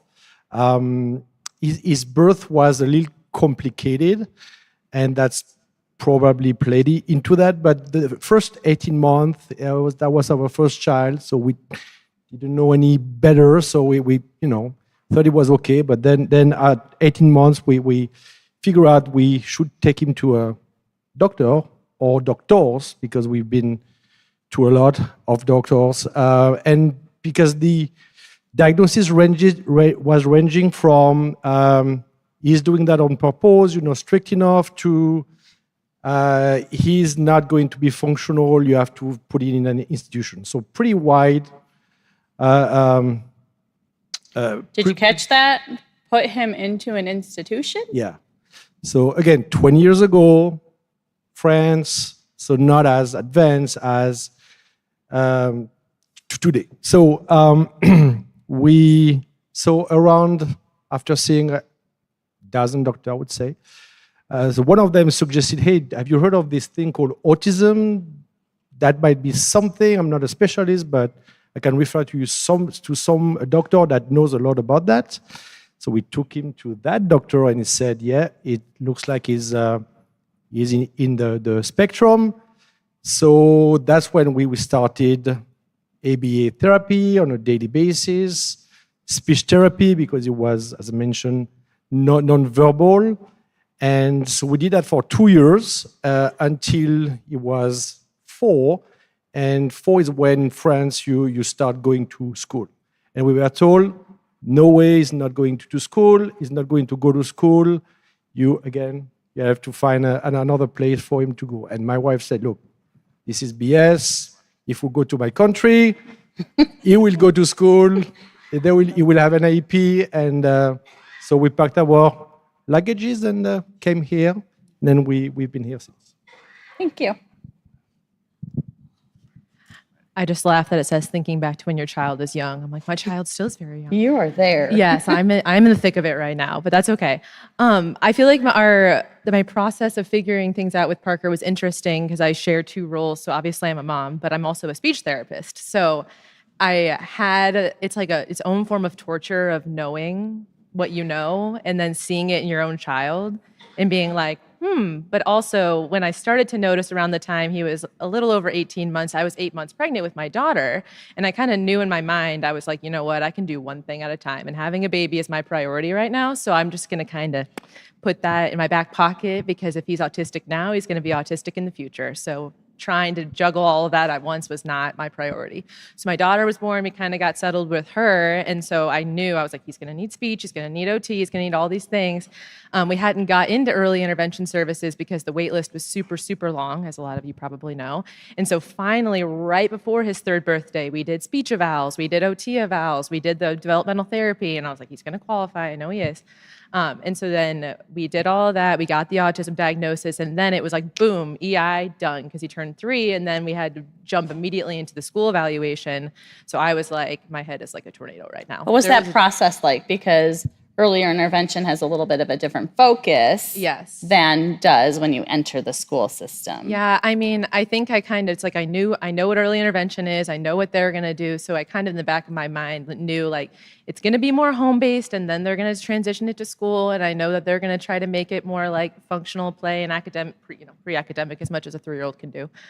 So I kind of knew that process was gonna happen, but for me, it was just a lot because I don't even remember the time frame, but it was just all at once, one thing after another. And you as a parent, like, you know your child and you know they have strengths, but during the evaluation process, inevitably they kind of have to ask you like, so what is it that you're concerned about? So one day after another to another professional, yes, I know he can't do this. Yes, I know he can't do that. Yes, I know he struggles with that. And after a while, you're just like, oh, can you all just like get on the same page? Like, can we all just like communicate so I don't have to keep like reopening that wound one day after another? But then eventually it was like, okay, we're done with all of that. He's in preschool, he has his IEP, and like I was a school-based speech therapist for many years, so like I knew the IEP process.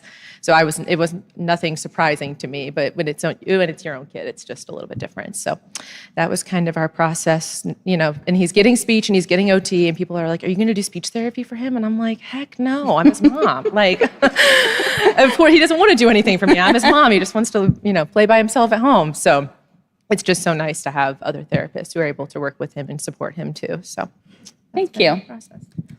All right, our next question is, how has your child changed since first being diagnosed? In what areas do you feel your child now excels? And what might be some other areas that still require significant support? And I'm going to start with you, Emmanuel. Sure. So his receptive and expressive functional language has improved greatly. He was barely making any sound, and through daily speech session with the same therapist for the last 19 years. So he is now able to express himself, to understand us, not long sentences, but enough to function. So that's a big change, or I would say improvement. So he's also able to focus more on tasks and complete this task, and which is really helpful for his work. And we're going to talk about this later. So now on what is still not there or still struggling with is social cues and interactions. They are still pretty limited, so that's something that is going to take more time to get where he would like to be, if ever. But that's it. Thank you. We'll start with Brandy because Satchel's a little older than Silas. Okay. I need this. Okay. When Satchel was first diagnosed, he was considered non-speaking, and he's very verbal now. He's changed a lot. When he was first diagnosed, we started with floor time therapy, and we were really able to work really hard to get him into our world. And with that came a lot of awareness and a lot of behaviors. I think just the more he was aware of his world and his surroundings, we had a lot of behaviors, a lot of aggression. Started with scratching, and he always went for his sister's hair. And we taught both Max and Quincy to run to their room and lock themselves in their room because he was so aggressive. He's not aggressive anymore. So he's not been aggressive at home for a long time. He did have some aggression at school. We haven't seen it in high school, which has been really wonderful. He has a really good high school. He is very independent. He has a lot of tasks he does at home. He does his own laundry. He puts his own laundry away. His job is to unload the dishwasher. He mops. He cleans bathrooms. He has his own YouTube channel. He has his own YouTube channel. So he's changed a lot, and he still has like certain things that he likes to do with certain family members. So like I'm the one who always plays Rummy Cube with him. Sometimes he'll let his sister. Every great once in a while he'll let his brother. They have a couple video games they like to play together. So he still utilizes people to meet his needs, but he's interacting with them so much more. So that's changed a lot. And for Max, Max met his people. So in high school, he met his friends, and he has the best group of friends in high school. And he didn't have that in middle school. Middle school was horrible for him. So I would say for Max that he's so much more social now, independent. He's going to college. He's a 4.0 student. He, in fact, said to me, which is very insightful because he's very smart, but he said to me, I really wish that I had gotten rid of my IEP my senior year because I think I became too dependent on it. And so when I got to college, I really felt like I still needed it. And if I would have not had it in my senior year of high school, I think that it would have been an easier transition for me in college. So That's profound. yeah, he's really smart kid. Thank you. Which way are we going? We'll do Brian because Silas is next in age. Okay. So Silas is on the screen. So Silas is 15 now, and Silas is.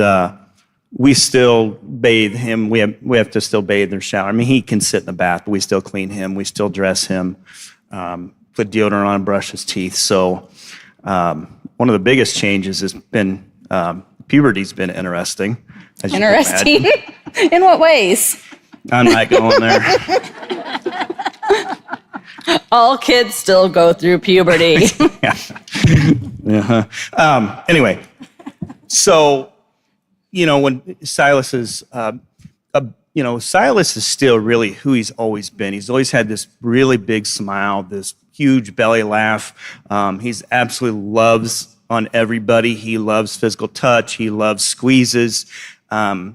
He brings a lot of joy to the people. Almost everybody that meets Silas loves Silas. So a lot of who he is as a person is very much the same. What he excels at, other than really making people happy, is he's an absolute wizard on Temple Run on the iPad. Amazing. I see some ladies in the back who work with him, right? Crazy, huh? And he'll put anybody to sleep with Temple Run in here, I guarantee it. But You can see him approaching the end of a place, and you think he's going to go straight into the water, and he's amazing. yeah, it's pretty crazy. But he can do that with his iPad. He uses his talk. We call it a talker. I know that's not what's the term? It depends. It's his device. Device. We'll go with device. We call it his talker. But I mean, he can get whatever he wants and needs through his talker. Although we do consider him nonverbal, he still has language. If it's something of interest to him, like pop or popcorn or food or iPad or whatever, he has no problem requesting that. He's not going to have a conversation with you for the most part. He's not going to speak in sentences, but he meets his needs for communication through verbal and through his device. So that's been a huge progression for him over the years. Areas that still require significant support. I mean, Silas is always going to have to live with somebody. He's never going to be on his own. Brandy's talking about how her kids have chores and jobs, which is awesome. Silas he'll never be able to do that. And, it took us some time as parents to realize that, and that's a really hard reality to get to. But once we got there, and sometimes that's still hard planning for the future, we just know that now, so we can start looking for and planning for that and working with him towards that. At home, we lock our refrigerator doors and we lock our bathrooms, not because he's dangerous, but if we leave the cabinets or the refrigerator open, he'll eat everything just because he likes to eat, or he'll flood the bathtub because he loves baths. And although he knows how to put the plug in, he's really lazy sometimes, so he'll just lay in the bath and let it go. So, but, he's always going to need someone. We never leave him alone for the most part in the house. One of the reasons why we allow him to have an iPad sometimes is if we want to sit in the living room and he wants to go upstairs to our room because he sleeps in our room, we can still hear the iPad so we know he's in our room.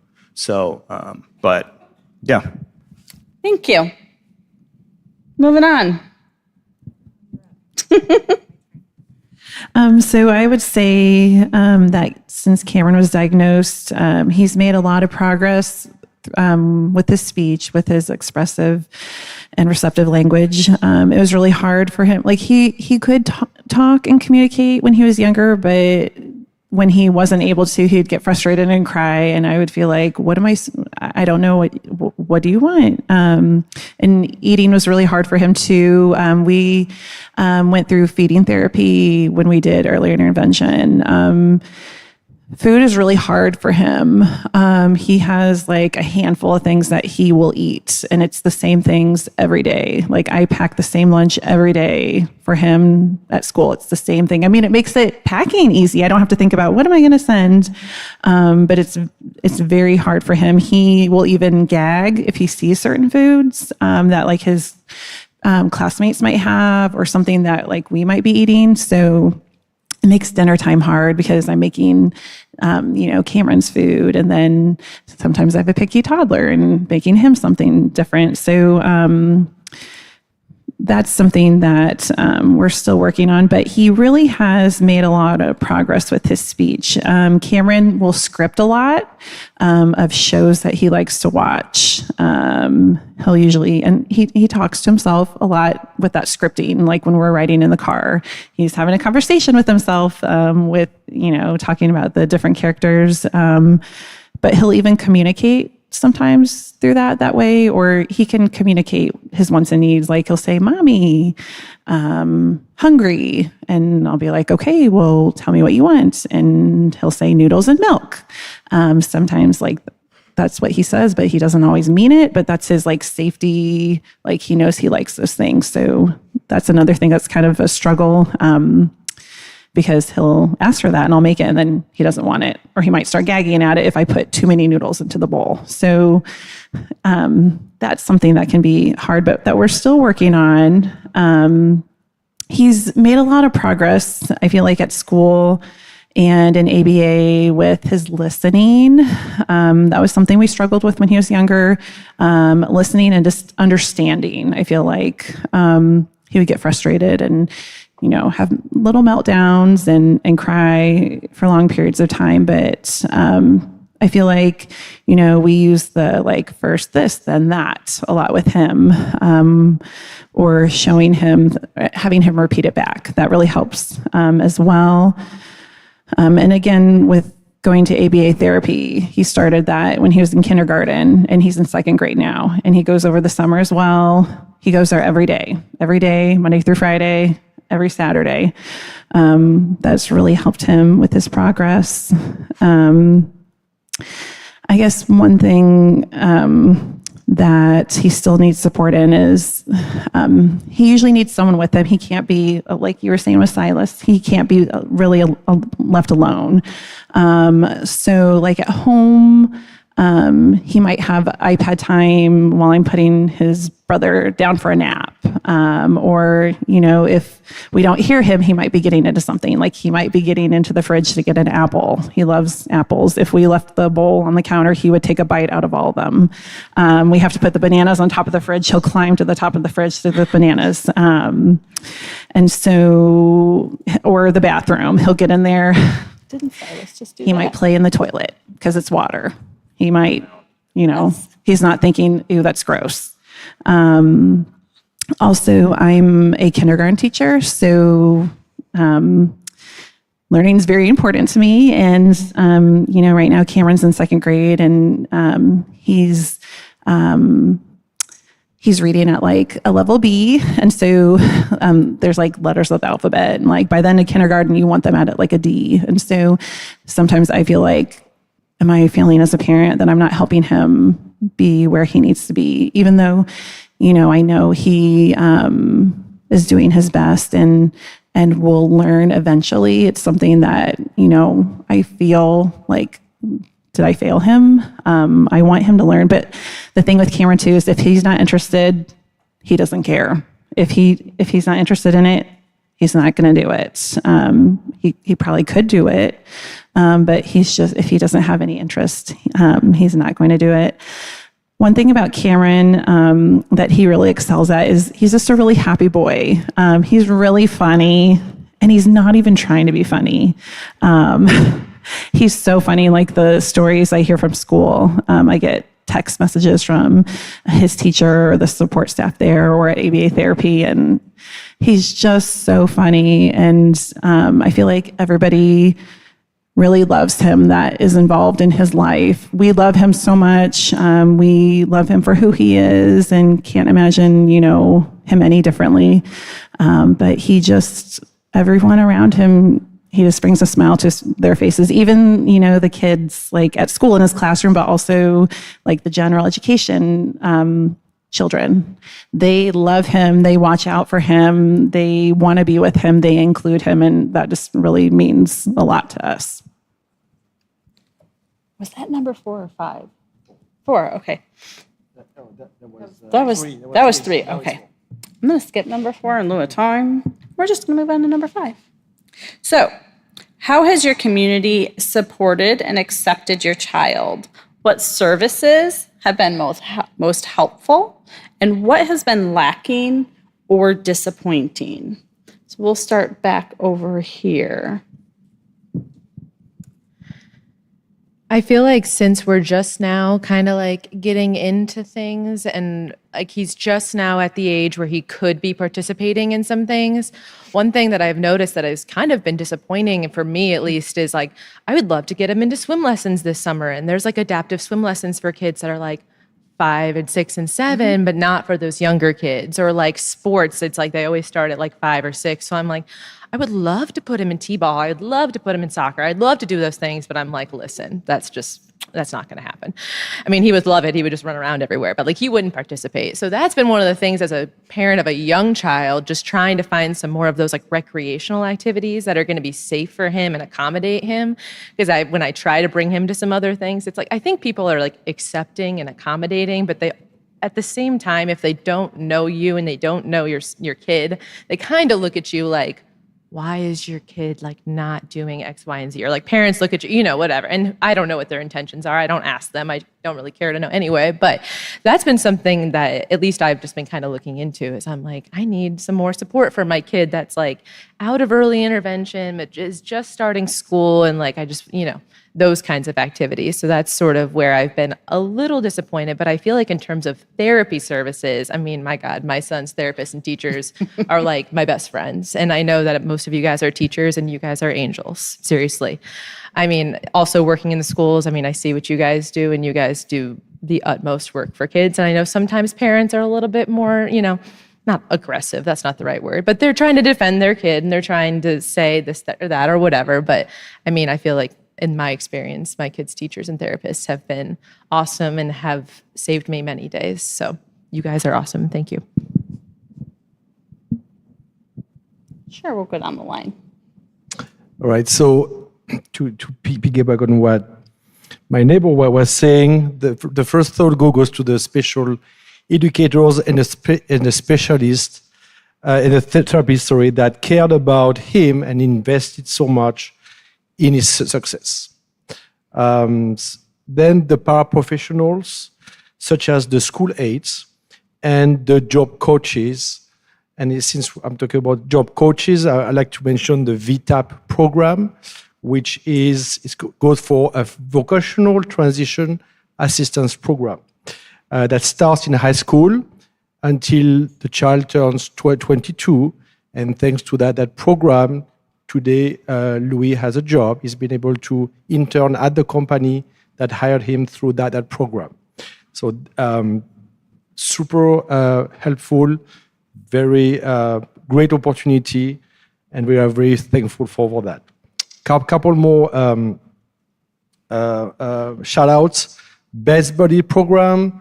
You might have seen one of the picture of Louis in a tux. He's actually was the best man, had his best buddy, Emma. So that was 6 months ago, and again, he was able to develop some great friendship through that program. And then Autism McLean also is to us has been a great source of social interaction, entertainment options through camps, activities, to just name a few. Thank you. I would say, for the most part, we felt really good about the community support from his doctor from the beginning, throughout all the therapies, from Sprouts to the Autism Place. His in public school with his classroom teachers, with his therapists. He joined what was Mark First over a year ago, now Lifelong Access, and they made a huge difference. We didn't start ABA therapy with Sias till he was 14.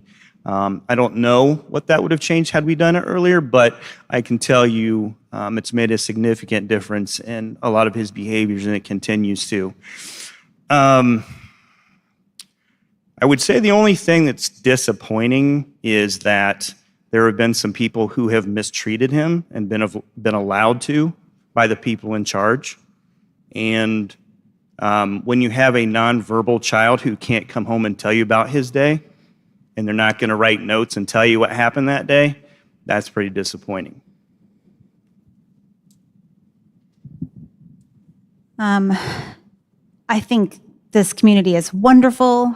We've had such great experiences. All the therapies have been wonderful. I have learned so much from his therapists. We did stop all therapy in 5th grade. We just felt like he really needed a break and just to be able to come home from school and be a kid. We were seeing an increase in behaviors, I think just because he was tired and needed a break. We did, I think, 6 years of feeding therapy, and we gained no foods. So that was disappointing, but it wasn't for lack of trying. But we were able to put foods together that he already had. So like he liked cheese and he liked bread. We were able to make a cheese sandwich. So he had foods that he could eat for lunch. So that was positive.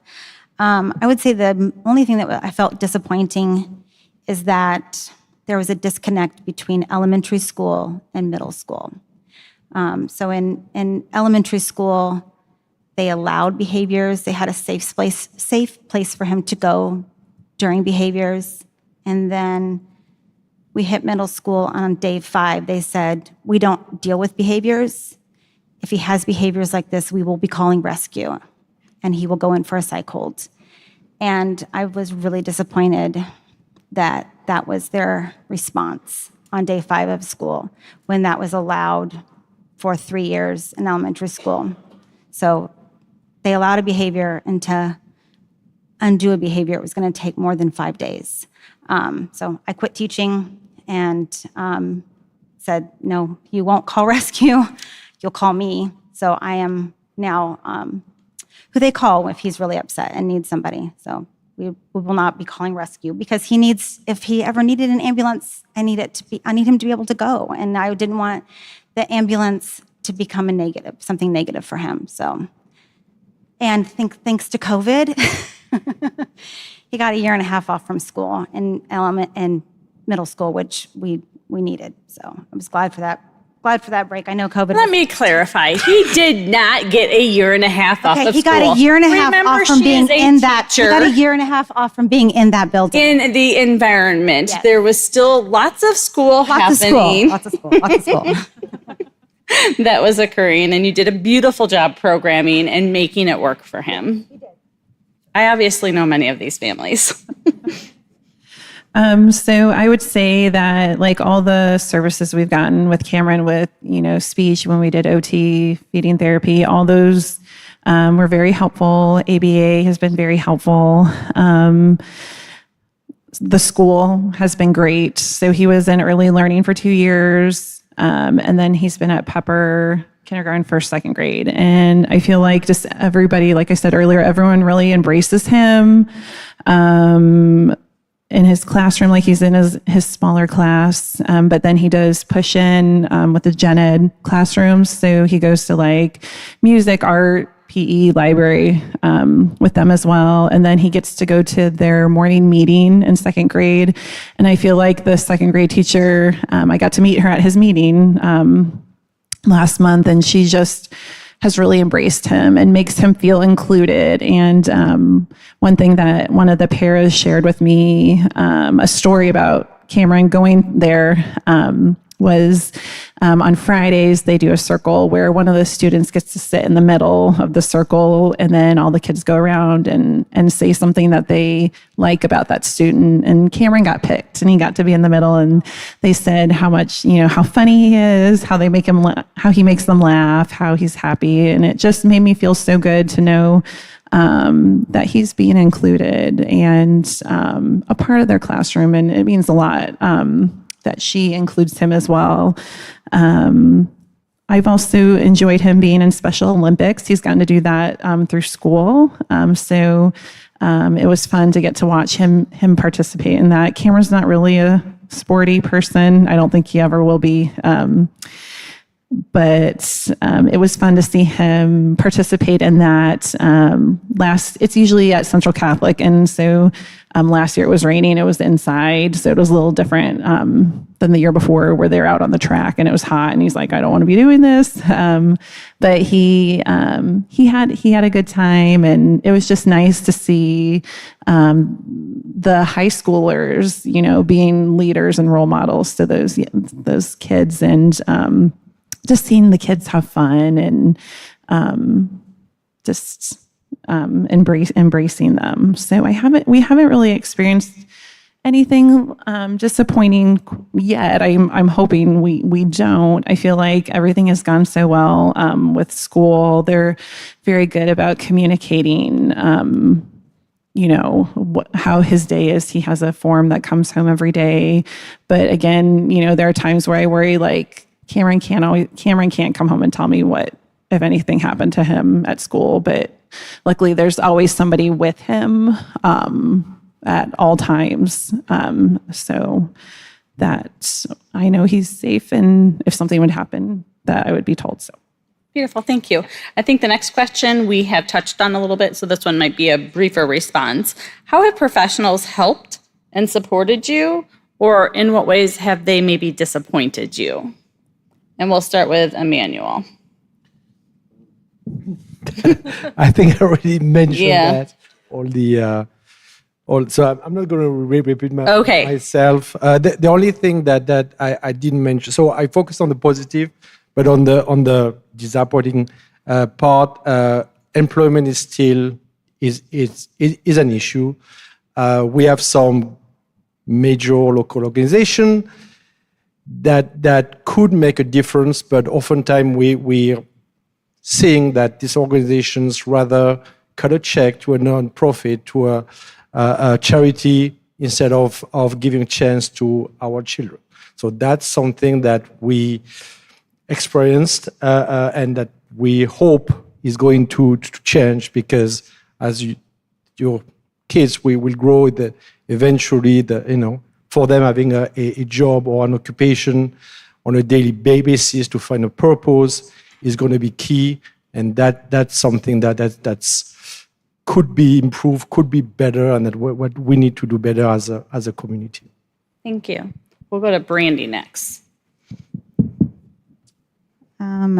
Well, I can just say that Nikki has been a huge resource for our family. She has attended so many of our IEP meetings and fought so hard for Satchel, especially in middle school. And if it wasn't for her, I don't think Satchel would be where he is today. Our IEP is just so solid, and he is doing so well, and I really owe a lot of it to her. And her resources and her knowledge. So, and I'm just going to leave it there. Thank you. Thank you. Thank you. It's going to make me cry. It's true. All right, Brian. You can pass if you want. I think I've already gone there. Beautiful. Sarah. The only thing I was going to say that I didn't mention before is I feel like the ways that professionals have helped Parker have been fabulous. But the thing that really stood out to me is that Parker obviously needs that help and he needs the support, but my family needed the support too. Yes. And I think sometimes, and not all professionals do this, but I think sometimes professionals are so focused on the kid and helping the kid that they forget that the family is the one that's taking the end of that at home all the time. And so the therapists that have been working with Parker are like, Parker's going to be just fine.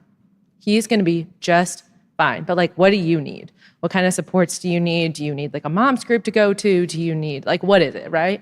And I'm going to tear up just thinking about it. Because I feel like that's something that I would never take that for myself to be oh yeah, I'm just I'm fine. I don't need any help. I'm good. I know what I know. It's fine. But the fact that they've been able to support me and my family too has been great. So that's been the most helpful for me. You've been able to tap into resources. Laura. Like I said earlier, I feel like school has been really supportive, and they include me in things on what how's his day is going. They'll send me how his day is going, or send me a picture or something he did that was funny. And also with ABA, I feel like they've had a lot of opportunities, things in the community, where we got to go to Raiders Farm, and they had an event there, or they had a Christmas party at the Discovery Museum, and things like that. Going to places like that are hard for Cameron because there's a lot going on. There's a lot of people. He's been there before, but there's certain things he wants to go to, and he might run off.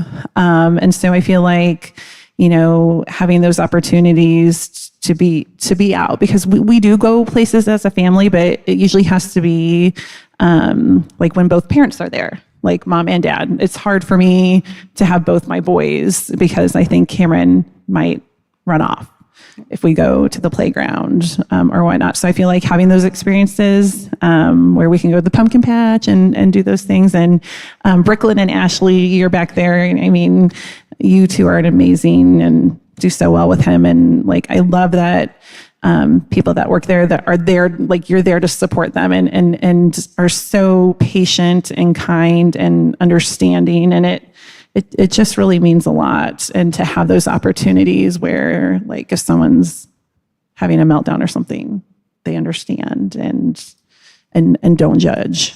So supported through it. Uh-huh. All right, the next question we're going to do 2 words. So the question is the future. What are your most positive long-term hopes or plans for your child? And what is your fear? So can you select 1 hope and dream and 1 fear? And we'll start down here. Sure, we'll go straight down the line. Could you possibly come back to me so I have some time to think about it? Absolutely. All right, so the hopes is for him to be able to maintain his employment on a long-term basis and the ability for him to function with minimal supervision. And the fears on the short term is as his siblings are growing up, they are leaving the house, how is he going to, and we are starting to see that already, how is he going to adjust to a household that's empty with no more siblings, just mom and dad. And on a long-term basis, of course, is when we are not there anymore, how he's going to be able to transition to this environment. He has siblings, but we don't want this to be a potential load on his siblings. So that's also a concern, a fear, for the long term, which I believe is the same for most parents. Yeah, that number one fear. I actually think, just speaking for myself, my most positive long-term hopes and worst fear is probably the same thing. Most positive hopes is that, and I've spoken about Silas's needs, that he's always going to need support. What that's going to look like when Audrey and I aren't around. And is he going to continue to be challenged with his functionality? Is there really going to be lifelong access of people who are going to be there for him and support him and love him, and not to have our older 3 children feel the need or the burden to be those people in their adult lives? And as much as Audrey and I can tell them that they love him so much that we know they'll do that, but we also know that if there is lifelong support and access to Silas, that they will support that and be a part of that, but not feel the burden of being that for him, like his mom and I are. My hope is that he will be independent. I'm not sure what that will look like. Maybe a little tiny house in our property somewhere. Maybe a mother-in-law suite. I hope he has a job. My worst fear. That's fine.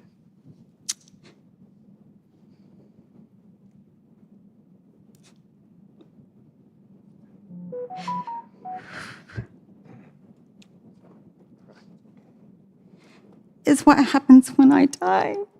And I just think I need to live one more day than him. I'm sorry. And I would say that is the number one fear every parent has. And Jackie Mace, if she's in here, her goal in life is to live one day longer than Austin. Mine too. Yeah, I'm right there with you. My long-term hope and goal for him is, we want him to be as independent as possible. So that's why, with all the therapies and services like we're doing, like we want him to be independent as possible. Like that's what we want for Cameron. But I'm the same. What's going to happen if something happens to his dad and I? What will happen when he's, when we're not around? That's what I'm really scared of.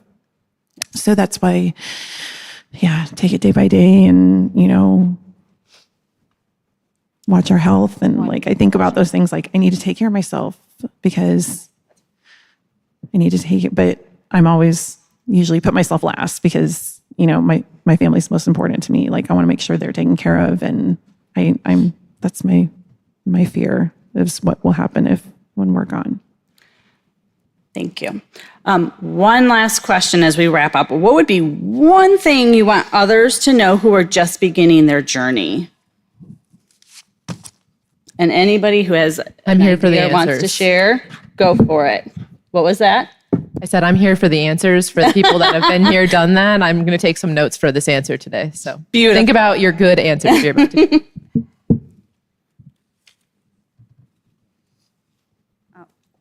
I can go really quick because I'm calm now. Just going to say that I feel like your life will forever be changed and for the best. I'm a better human and a better mother because of my boys. They have blessed me and changed me for the best. So my day job is a school administrator, and for 22 years I worked with adolescents. So when I saw a child with autism, for the most part, they were coming in to the junior high. We're transitioning them and then transitioning them out. The last 2 years, 1+ year, I've been at a pre-K, K1 building. So I'm seeing the beginnings of those autism diagnoses.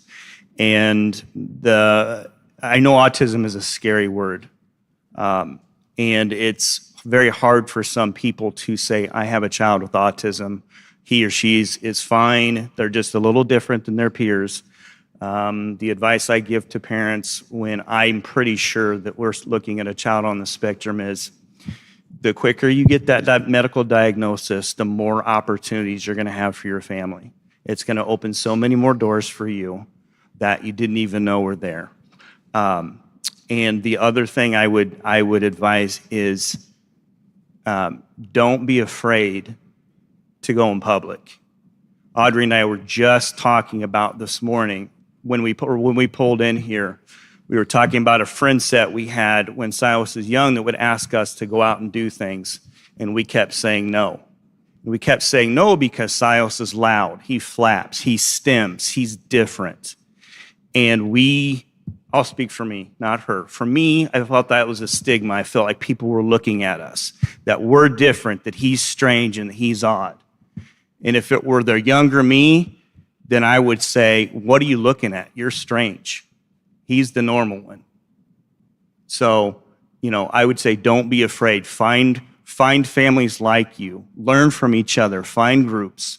But don't be afraid to adventure out. And if he runs off, you chase after him. Beautiful. Well said. Anything else to add? Sure. All right. So, as a parent, you have to be your child's biggest and toughest advocate. You have to take the initiative and be an equal and active member of your child's team. Teachers, job aid, therapists, this is your team. You have to be part of this team. Do not delegate, things going to be done. You have to be involved. You have to be patient and resilient when dealing with the state or other administration. Things eventually you will get through, but there's a lot of paperwork that you will have to fill in. There's a lot of forms and so on, and it might take some time. But don't give up. Get help if you need. Talk to other parents. Reach out to support organizations like Autism McLean in order to receive advice so you don't burn out, because you are in it for the long term and you will have setbacks. And finally, appreciate and celebrate every small victories and successes. Thank you. That was a great answer. Wow, I really like that. I would say two things. I would say, one, you have no idea who your child's going to be in the next few weeks, in the next few months, in the next few years. And I'm telling this to myself right now. There's no point in worrying what your child's going to be like when they're 14 and they're 15, they're 16, they're 20. It's just you have no idea. And all you can do is focus on what's in front of you right now and focus on the positive. Like you said, celebrate every single one of those small victories. And I think the other thing is people being scared of the diagnosis is your child is the same child as they were yesterday, as they are today, as they are tomorrow. The only thing that changes is your access to resources and you knowing. That's it. That's the only thing it changes. And I think as a parent, that empowers you to know and to tell your child eventually to the point where they can understand, you have autism and that makes you different. And that's okay, instead of hiding it and making it seem like it's something that's scary or bad or different. And so I think that there's just power in knowing what resources are out there and how you can help your child. So, thank you. First, I want to thank each one of you guys. This is not easy. It's hard to reflect. It's hard to share your stories, and you're amazing for each of that. For all of my educators in the room, how many of you have ever had this level of conversation with your families? I would venture to say some of you have, but it might be something that many of you might consider to do. When we listen to our family stories, we get to learn from them. We get to understand why they might communicate more frequently with us, why they might communicate in a specific way, because they have so many different histories. Some of them from day one have recognized that there's something different with their child, and they had to fight for that diagnosis for years. That enables distrust in professionals because they've had to actively seek out and advocate for their student. And so when they entered the school system and we heard how it switched from a positive, proactive approach to more of a deficit model, that's a huge change. And so I invite you to please reach out, have some of those conversations with your families so that you can build that relationship. I think over the past 10 or 15 years, with understanding more about trauma and where we're at, we understand the importance of relationships. Relationships build trust. When we understand our family stories and we get to learn a little bit more about their perspective and what they have gone through, we have students for sometimes 6.5 hours a day. They go home and the other 18 hours are at home. This just allows us to better understand why our families may do some of the things that we can do and hopefully expand our thinking of how we might be able to support them better. So thank you once again. Thank you guys for listening. We hope this was a good experience for you. Yes, scoop. So being that we are 15 minutes off, is Amy Gravino in the house? Would she be okay with us starting at 2:05?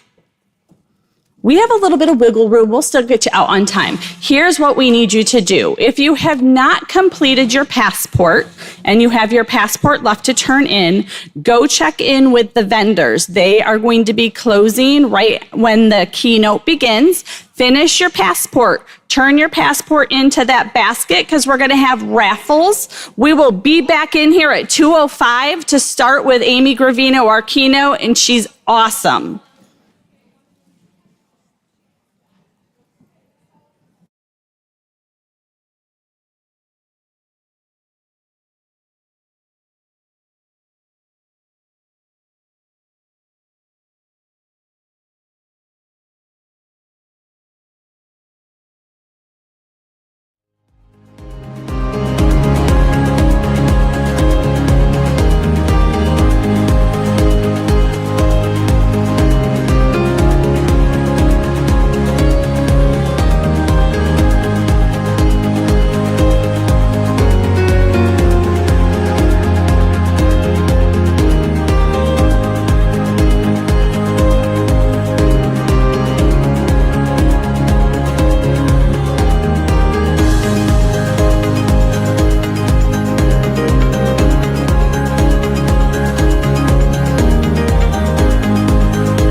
based around foodstuffs, where they represent other things. Yeah, asking someone out for a taco could easily be misinterpreted, it turns out. Did you know that? Be careful. Did you know about this? Yes, of course! I mean, the eggplant kind of looks like, it doesn't even look like an eggplant. It's you know. And then you've got the peach. And then if you start adding to that the raindrops and all, you can do anything.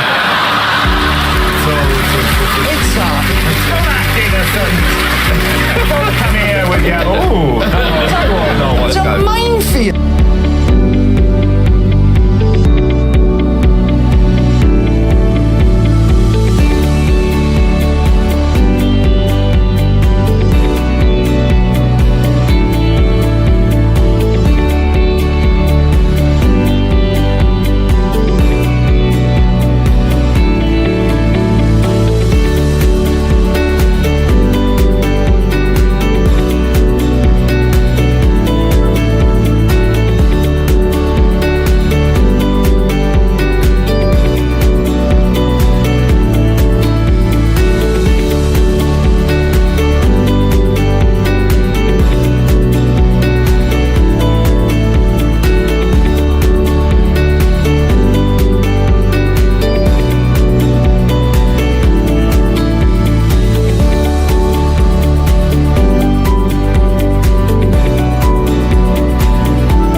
All right, we are going to begin with our keynote.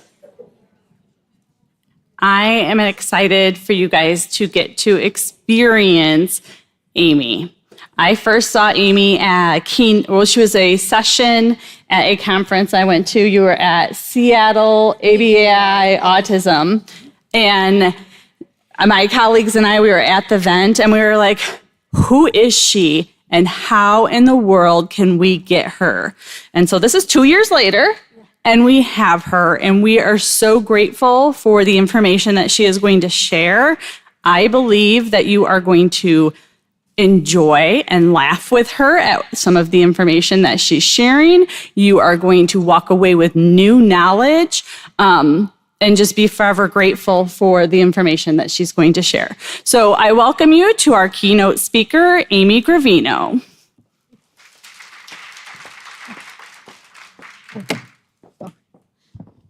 Thank you so much. Good afternoon, everyone.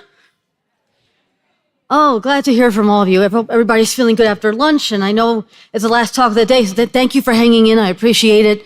I'm very glad to be here. I have to take off as soon as I finish and go back to Chicago to fly back to New York. So I hope this will be a good, memorable way to conclude today's conference. Okay. So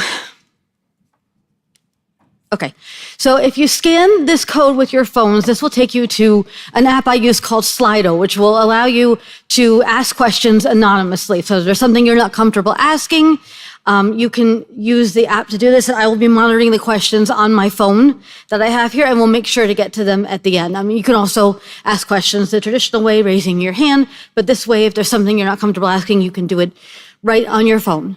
So I'll give everybody just a minute to scan the QR code.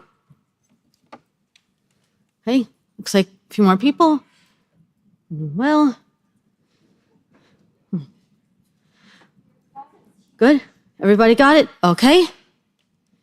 So just kind of an overview of some of the topics that I'll be going over in today's keynote.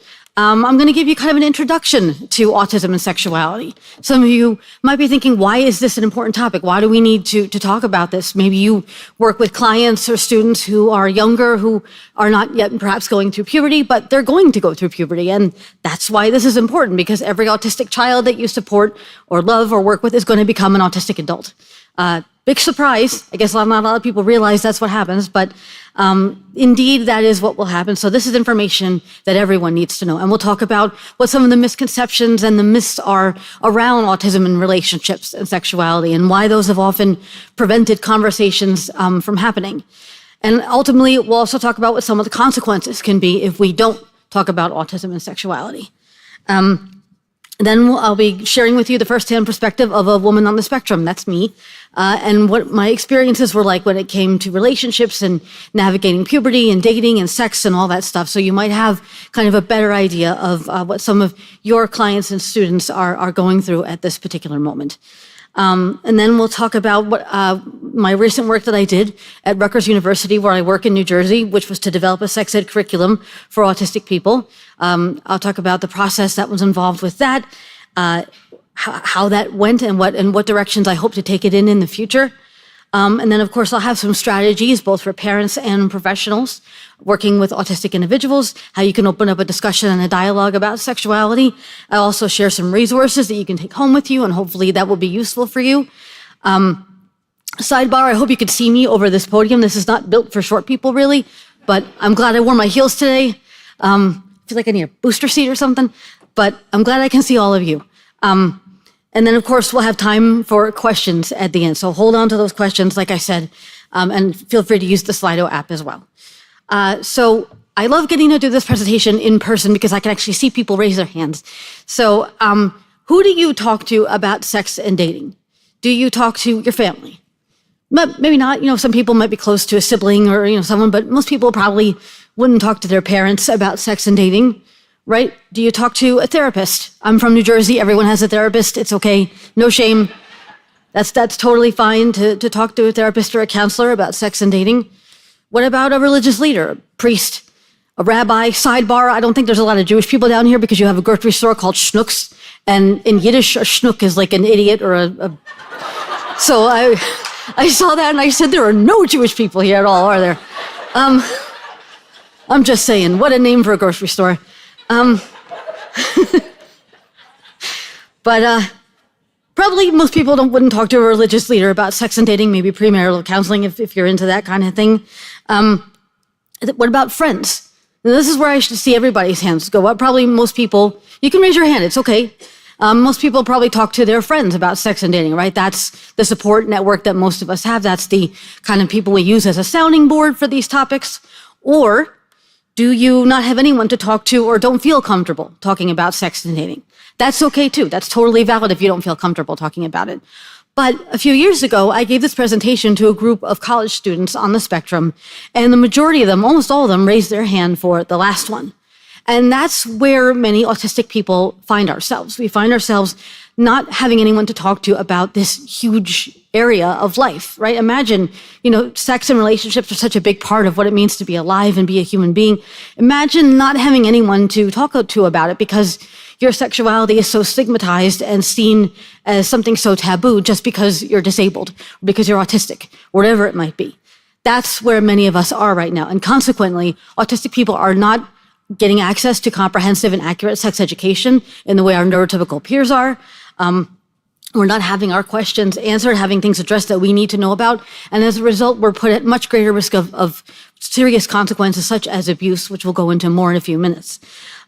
So just imagine, not having anyone to talk to about this, and that's where so many of us find ourselves, and it's a problem. But again, as I said, there's a lot of misconceptions and myths that add to why it's so difficult to talk about this. And some of these come from popular culture, from the media, and some come even from the diagnostic criteria we use to diagnose autism. One myth, the very first one, probably the biggest one, is that autistic people are asexual or don't have sex, right? Where does this come from? Well, part of it, again, like I said, the media shows like the Big Bang Theory, Sheldon Cooper, which I'm glad is off the air. That adds to that. But then it's also something that we would call infantilization. And for those not familiar, infantilization means that we talk about adults with disabilities as if they're children in big bodies. So someone might say, he's 20 years old with the mentality of a 5-year-old. Well, no, he's 20 years old with the mentality of a 20-year-old. He just has his particular strengths, challenges, needs, desires, and so on. And interestingly, this is kind of the opposite of the stereotype you find in other disabled populations. Oftentimes, for example, people with Down syndrome are characterized as being hypersexual. You can't put two people with Downs in the same room together, they'll have crazy, freaky sex. And then it's the opposite with autism. And while there certainly are people who identify as asexual, and that's completely valid and fine, when it becomes the dominant stereotype of a group of people, then it's a problem. So autistic people do have sex. We have good sex, bad sex, mediocre sex, everything between. We just might need a little more help in achieving whatever goals we have that are in this area. Another misconception that often floats around is that dating an autistic guy is exactly the same as dating an autistic girl. And I was intrigued to see on one of the slides circulating throughout the day that it mentioned that 4 times as many boys than girls are autistic. Well, in actuality, I think it's that 4 times as many males are diagnosed autistic. It doesn't mean that there actually are 4 times as many, but women and girls often go underdiagnosed and misdiagnosed. But again, the diagnostic criteria were developed observing boys, right? So that is one presentation of autism. But very often, autistic women don't necessarily match that presentation. And so we keep getting missed. But because, there's just this thing about that all autistic people must be the same, painting everybody with a broad brush, that's what people assume. And it should go without saying, but autistic girls and women are not the same as autistic boys, right? We have our own needs and challenges and things that need to be addressed. Again, it falls in, I've been in so many situations where parents especially will say, oh, you're autistic and my son is autistic, you could be his girlfriend. And I'm like, oh, no, like that's not what I'm here for, Or people think if you put 2 autistic people in a room, they'll be best friends. And it's like, well, yeah, I'm autistic and he's autistic, but he's an asshole. I don't want to be friends with him. Why are we assuming that, we're going to be bosom buddies? What's the, we don't do that with neurotypical people. We don't think, oh, you're neurotypical and you're neurotypical, so you'll be, the best of friends, right? That's not how that works. But again, it's important we recognize those differences because they affect everything about how the world sees us and how we interact with the world. Another misconception, individuals with autism are all straight, right? So oftentimes when sexuality is addressed, it's from a heteronormative perspective, but we have to always bear in mind that there are actually more people on the autism spectrum who identify as LGBTQ than in the neurotypical population. And this could be for any number of reasons. It could be less adherence to social norms, more honesty in reporting. But when we're talking about this, we're talking about the idea of intersectionality and that people have multiple identities that converge and affect how somebody interacts with the world. So someone might be autistic and a woman and a lesbian. Someone might be autistic and a man and gay. Someone might be autistic and trans and all those things, or might be autistic and a person of color and gay. And all those things are affecting how that person interacts with the world. And they're things that they're going to need support with. So somebody's already trying to find acceptance just being autistic, but then all those other pieces of their identity are impacting that as well. And so, the basic takeaway is that, any sexuality or gender identity that you'll see among the neurotypical population, you'll see with people on the spectrum. So we have to be mindful of that when we are having these conversations about sexuality. Another myth, autistic people only date other autistic people. I don't know if any of you are familiar with the show Love on the Spectrum, if you've had the opportunity to see that. It was originally in Australia, and then it came over to Netflix here. I was actually in contact with the producers on the show to be the coach on the show, and then that fell through because Hollywood's gonna Hollywood. But one thing I noticed, about the Australian version, and I think the US one too, is that all the couples on the show, either couples that already came in as established couples or dates that were set up on the show, they were all autistic person and another autistic person, or autistic person and someone with another developmental disability. There were no what I call mixed neurology couples, where, an autistic person and a neurotypical person. So it's not really reflective of reality necessarily. Autistic people can and do date all different kinds of people. I know many people on the spectrum who prefer to date someone who's also autistic, who shares their diagnosis and knows what they're going through. I know people on the spectrum who date people with other mental health diagnoses, be it ADHD, OCD, bipolar disorder. And then there's people on the spectrum who date neurotypicals. For me, most autistic guys drive me up the wall, and most guys in general drive me up the wall, so what's the difference? But long story short, yes, we can date all different kinds of people. You can't control who you fall in love with, right? And boy, do I know that from experience, which you'll hear about in just a minute. Another myth, and this actually came about from a conference that I was speaking at a few years ago. Someone asked me if autistic people feel rejection the same way that neurotypicals do. And I was sort of taken aback. But again, this goes back to kind of the diagnostic criteria, right? This idea of a lack of empathy that autistic people feel.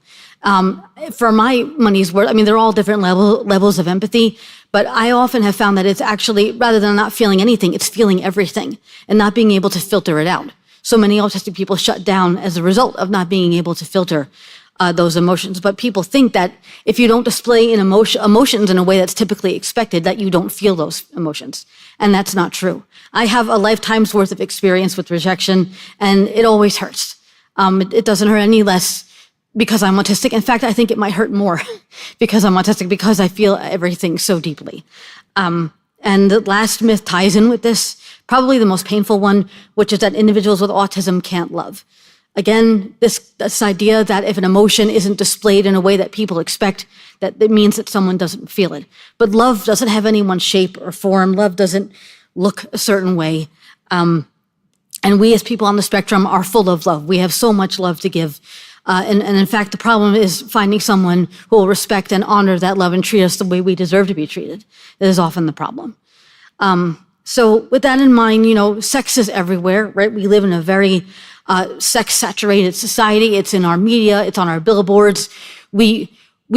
Interestingly, we use its presence to sell things, and we use its absence to control people in a way, right? Sex, there's all kinds of dialogues around sex that are not necessarily the healthiest. And in spite of it being everywhere, we're not comfortable having just real, honest, serious conversations about it. And this becomes even more the case, even more true when the conversation involves autistic people, right? So we're going to keep calm and talk about sex, right? We're going to get past what I call the blushing cheek phase, because if you're uncomfortable talking about sex, then your child or your clients, your students are going to feel uncomfortable talking about sex. So I don't know how many of you are familiar with the secret language of emojis. I'm going to show you a very brief little clip, and then we're going to talk about the secret language of emojis.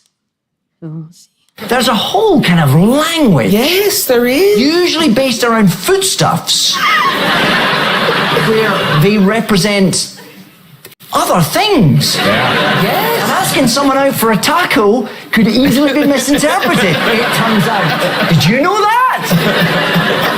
Be careful. Did you know about this? Yes, of course. Where have you been? The eggplant kind of looks like, it doesn't even look like an eggplant. It's. And then you've got the peach. And then if you start adding to that the raindrops and all, you can do anything.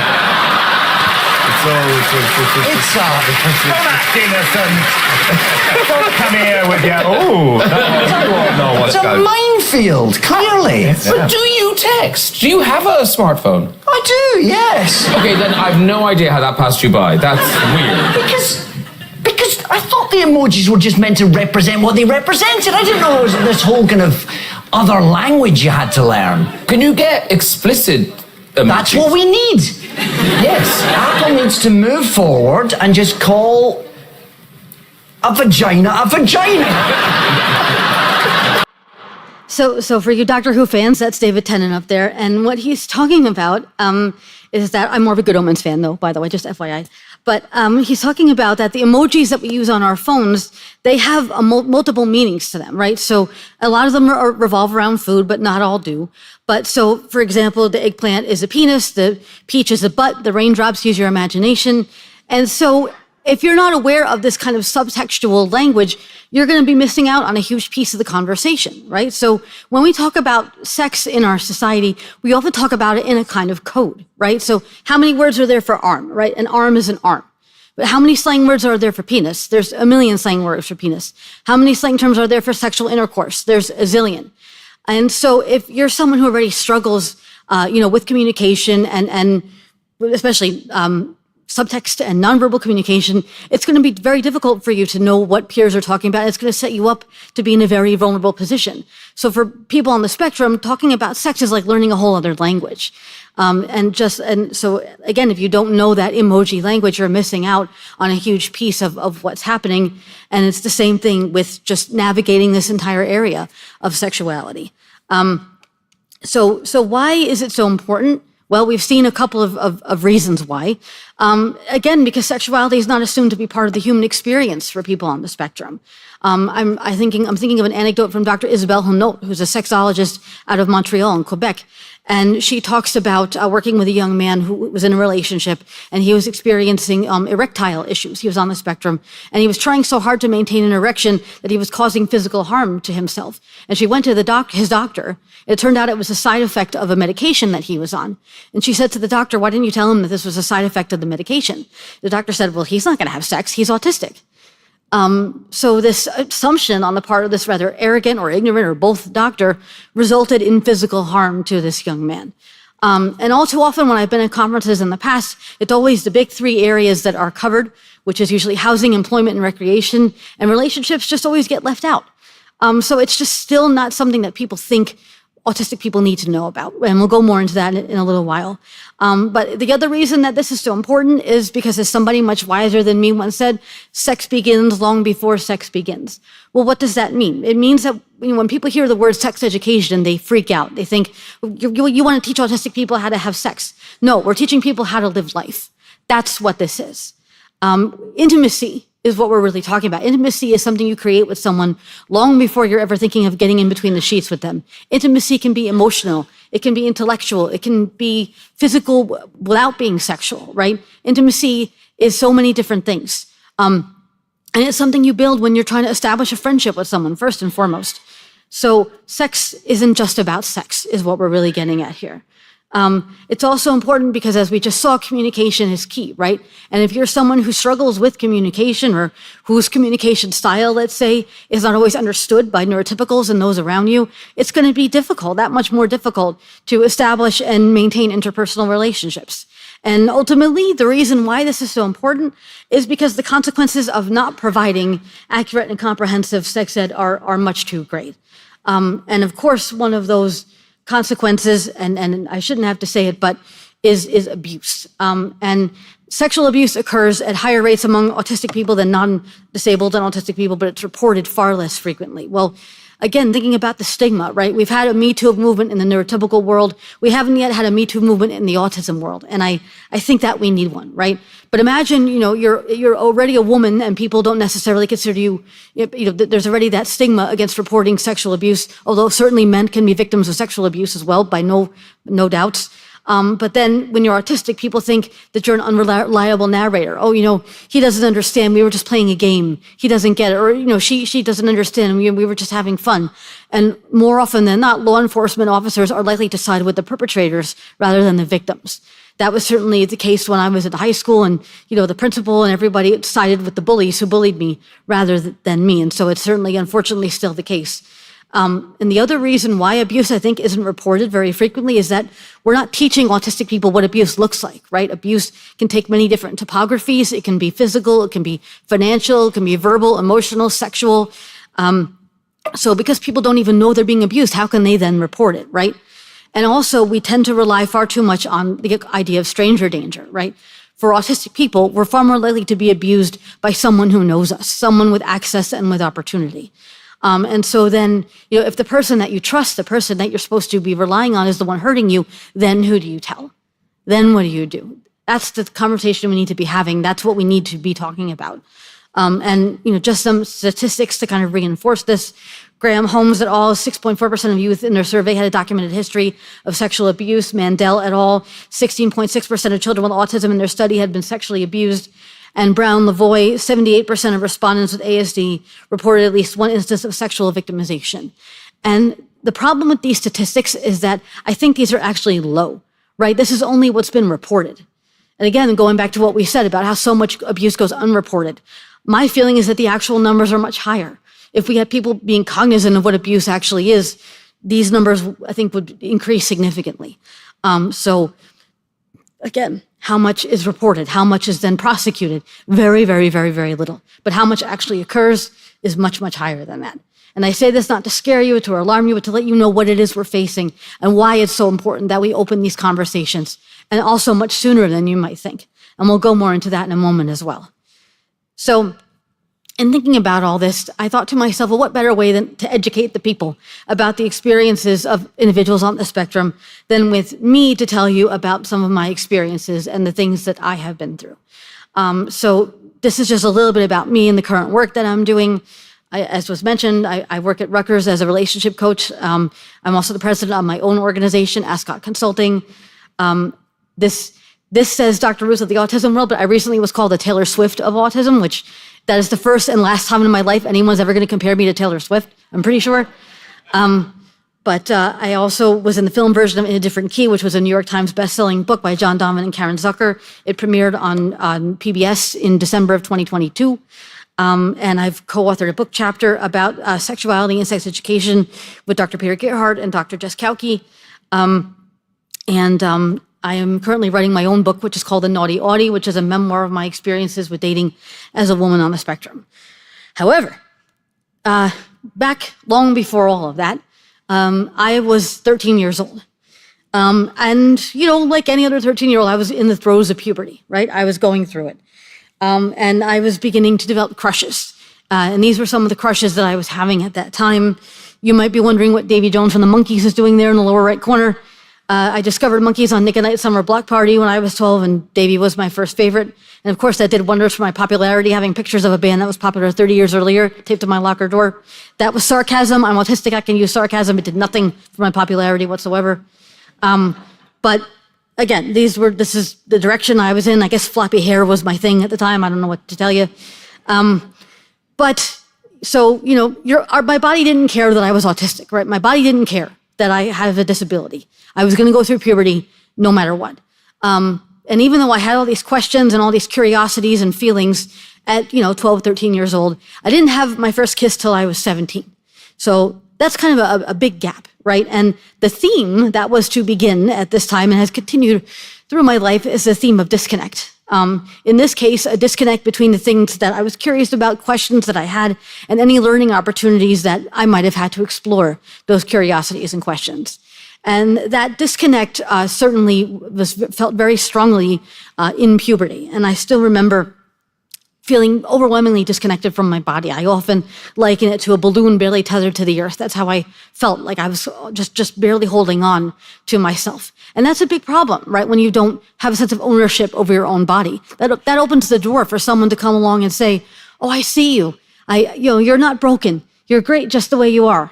And it makes it very easy for someone to take advantage, right? And that's all I was wanting at that time, was for someone to tell me that I wasn't broken and that I was okay the way I was.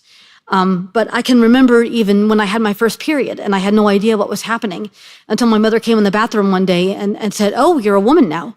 And I ruined like 5 pairs of underwear that week and had no clue what was happening because I wasn't interested in my body. And I don't mean disinterested, like in like the disaffected teenager kind of way. I mean that my self-esteem was so non-existent that I didn't care about myself. I didn't care what was happening with my body. I didn't care if I lived or died because of the bullying I was experiencing.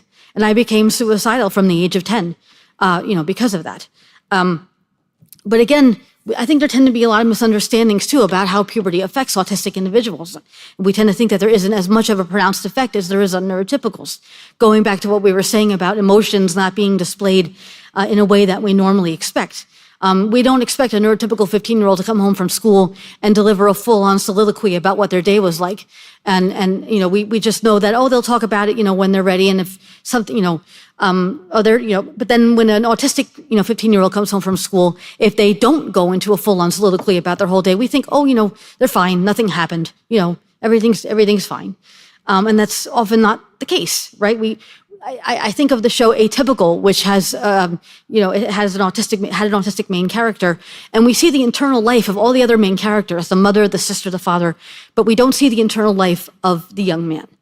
And neurotypicals are really bad at envisioning the internal life of autistic people, which is ironic, given that we're the ones told that we have trouble with perspective taking. Physician, heal thyself, I'm just saying. But again, because if those emotions are not displayed in a way that we expect, we think that someone doesn't feel them, and that's not necessarily so. And in fact, someone might be in complete turmoil going through puberty, as many teenagers are, right? Sometimes it's not the autism screwing us up. Sometimes it's just being a teenager. And we're not allowed that grace, right? Neurotypical teenagers are allowed to screw up. They're allowed to not know who they are. They're allowed to make mistakes. Autistic teenagers aren't. We're not allowed to make a mistake. We're not allowed to be screwed up. Everything has to be in place. Every milestone has to be sure to be hit, or we're never going to do that. And that's not. It's an enormous amount of pressure to put on someone, right? It's an enormous amount of pressure for me to go to school and barely get through school each day, and then be expected to come home and to have to continue to hold all that in, when all I can do when I get home is just let everything out that I've been holding in the entire day. And so because of everything that I was experiencing in school, fighting with the school to get supports put in place, to get my IEP enforced, dealing with the bullying that I was facing, my parents and I never got to have the talk, the birds and the bees kind of talk. And I'm of the opinion personally that is best left to the movies. I think that, sex and sexuality isn't one talk, it's many talks over the lifetime, right? Or at least it should be. The things I had questions and curiosities about when I was 12 and 13 weren't the same things I had questions about when I was 17, or when I was 20, or when I was 27, and so on. So those conversations have to keep happening as time goes on. It can't just be one and done. But because of like I said, everything that was happening, we just never had that conversation. And consequently, I wound up learning about sex kind of from the worst places you could, which is from my peers and the internet. And the internet was a little bit different then than it is now, but there were chat rooms. We didn't have Snapchat and TikTok and stuff like that, but I would go into chat rooms, Yahoo chat rooms for the Backstreet Boys. I'm dating myself horribly here. But, and that was, and I always say that I'm the first person who went online to be themselves instead of to be someone else. And I found acceptance, because it was made very clear to me that who I was in real life was not acceptable. And it was such a joy to finally begin to build friendships online. Incidentally, one of the people on there who was from Texas and I'm from New Jersey, we finally met in person in Chicago several years ago. So I thank the Midwest for giving me that moment with my friend of many, many years. But again, they say that men watch their porn and women read their porn, and I began, reading erotic fiction around the age of 14 voraciously, and began writing about it because I had no outlet for my curiosities. I wasn't going out on dates. I didn't go out on a single date in high school. Boys were too busy calling me ugly every chance they had, and nobody was kissing me under the bleachers, certainly. So this was where I began to, find my outlet and discover myself. But of course, even though the internet was a little bit different, there were some things that were similar, and there are still predators, right? And one day, a man came in the chat room and he said that he was AJ from the Backstreet Boys. And I believed him. I had no reason to think he wasn't who he said he was. And unbeknownst to me, my parents hired a private investigator, and he was some guy who lived in Michigan. I don't know who he really was. And he sent me a ring, a fake diamond ring, and a typed letter, not handwritten, and really kind of preyed on me in ways that I didn't fully understand at the time.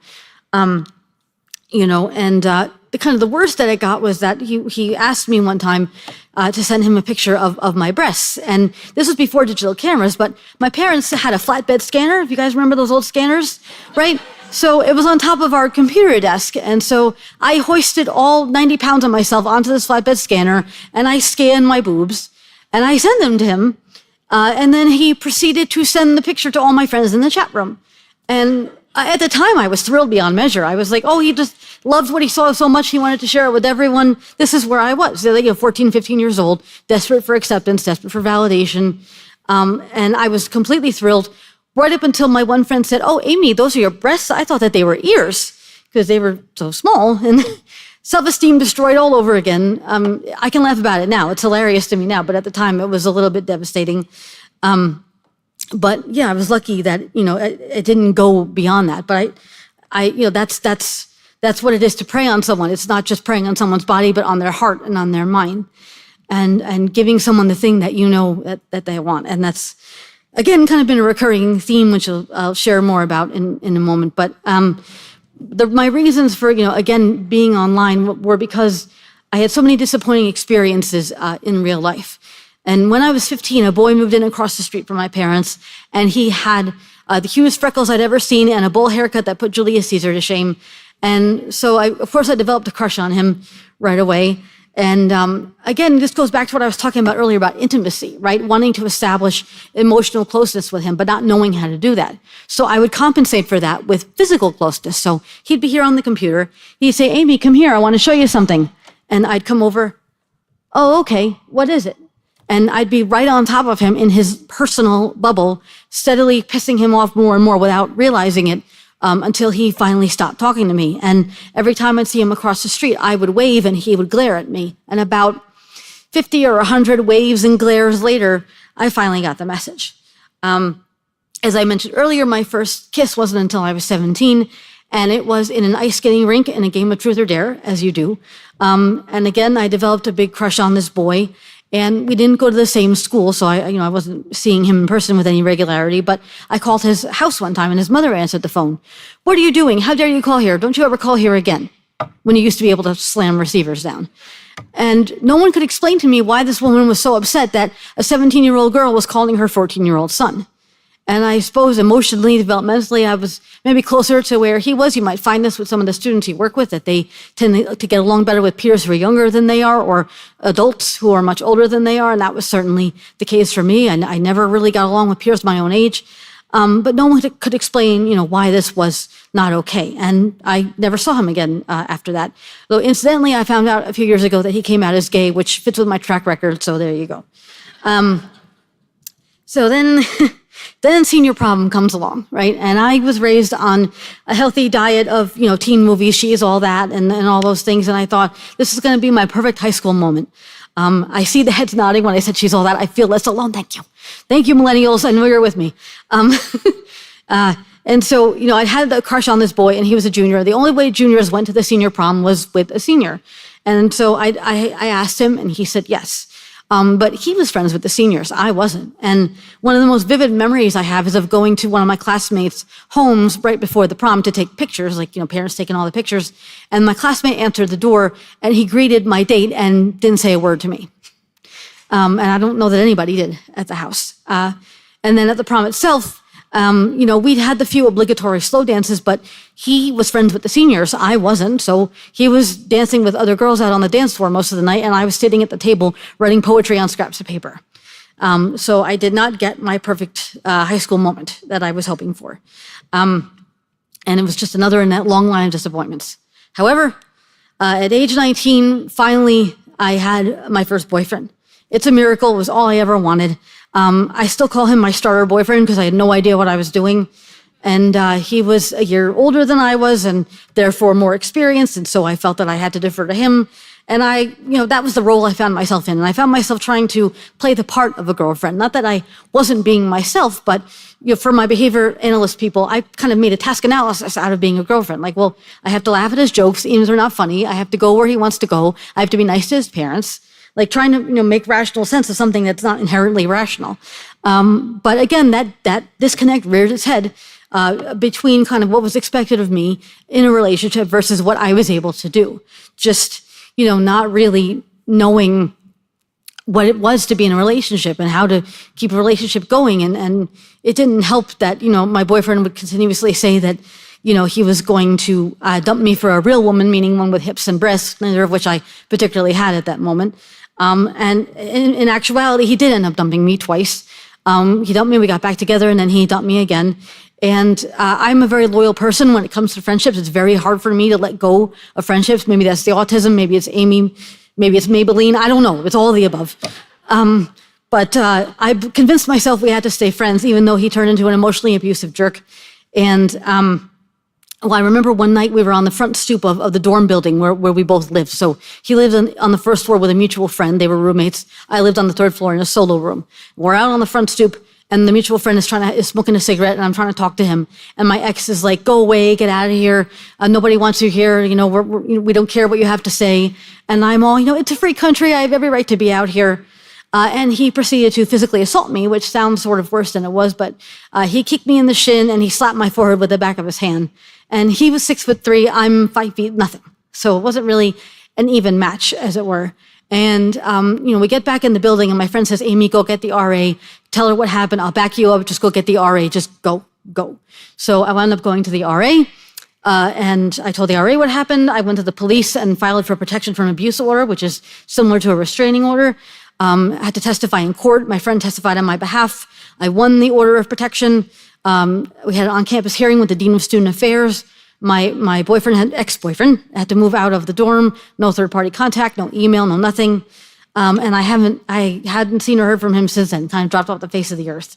And it was until that moment the most traumatic thing I'd been through, although it was nothing compared to what was coming next. But that was, and apparently I'm incapable of having a relationship end in a non-dramatic fashion, or at least it seems that way.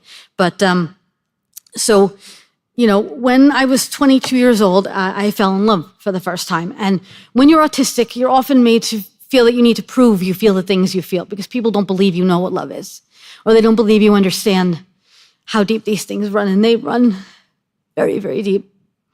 And I knew that I had loved my college boyfriend, but I wasn't in love with him. And I had opportunities in college, like I say, to have sex, but I didn't. I say the best things my ex-boyfriend ever did was introduce me to Japanese food and leave me a virgin, which he did. We did other stuff, but not that. But this guy, again, I kind of met in the worst place you could, which was online, on a message board for fans of a film director.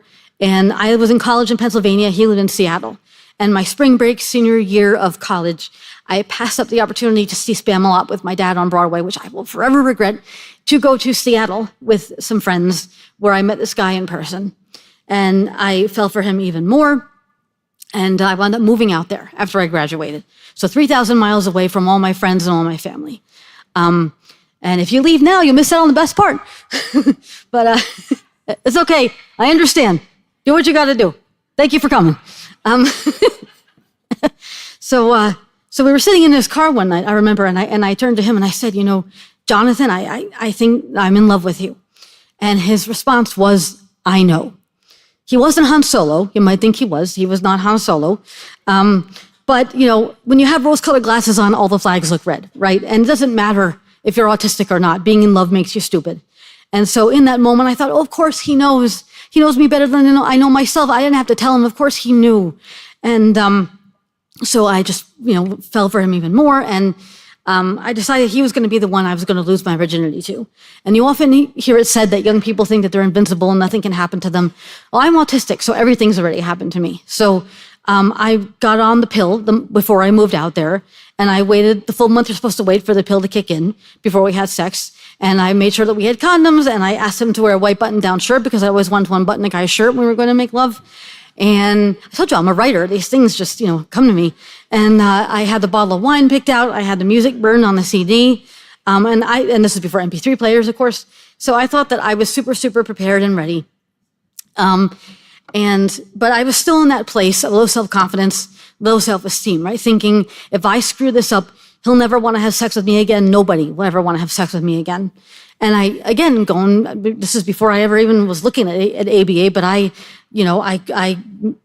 found a way to, not task analysis, but I'm losing the word that's coming to mind, but to get feedback on this. And I thought, well, when you eat at a restaurant, you stay at a hotel, they have these cards you can fill out to say what your experience was like. So I made a sexual intercourse comment card, which you can see here. When I told my colleague, Dr. Pierre Gerhardt, about this, he said, "Amy, that's the most autistic thing I've ever heard of." And I think the world would be a better place if more people did this. And so this was, very serious, tongue slightly in cheek.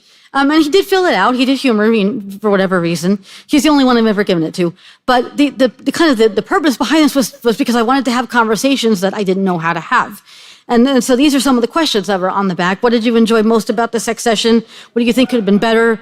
What didn't happen you'd like to have happen in the future? Please rate the following from 1 to 5. The outfit I had on pre-intercourse, my facial expressions, my vocal volume. Is there anything I can do in the future to get you aroused more quickly and maximize your pleasure during our sessions?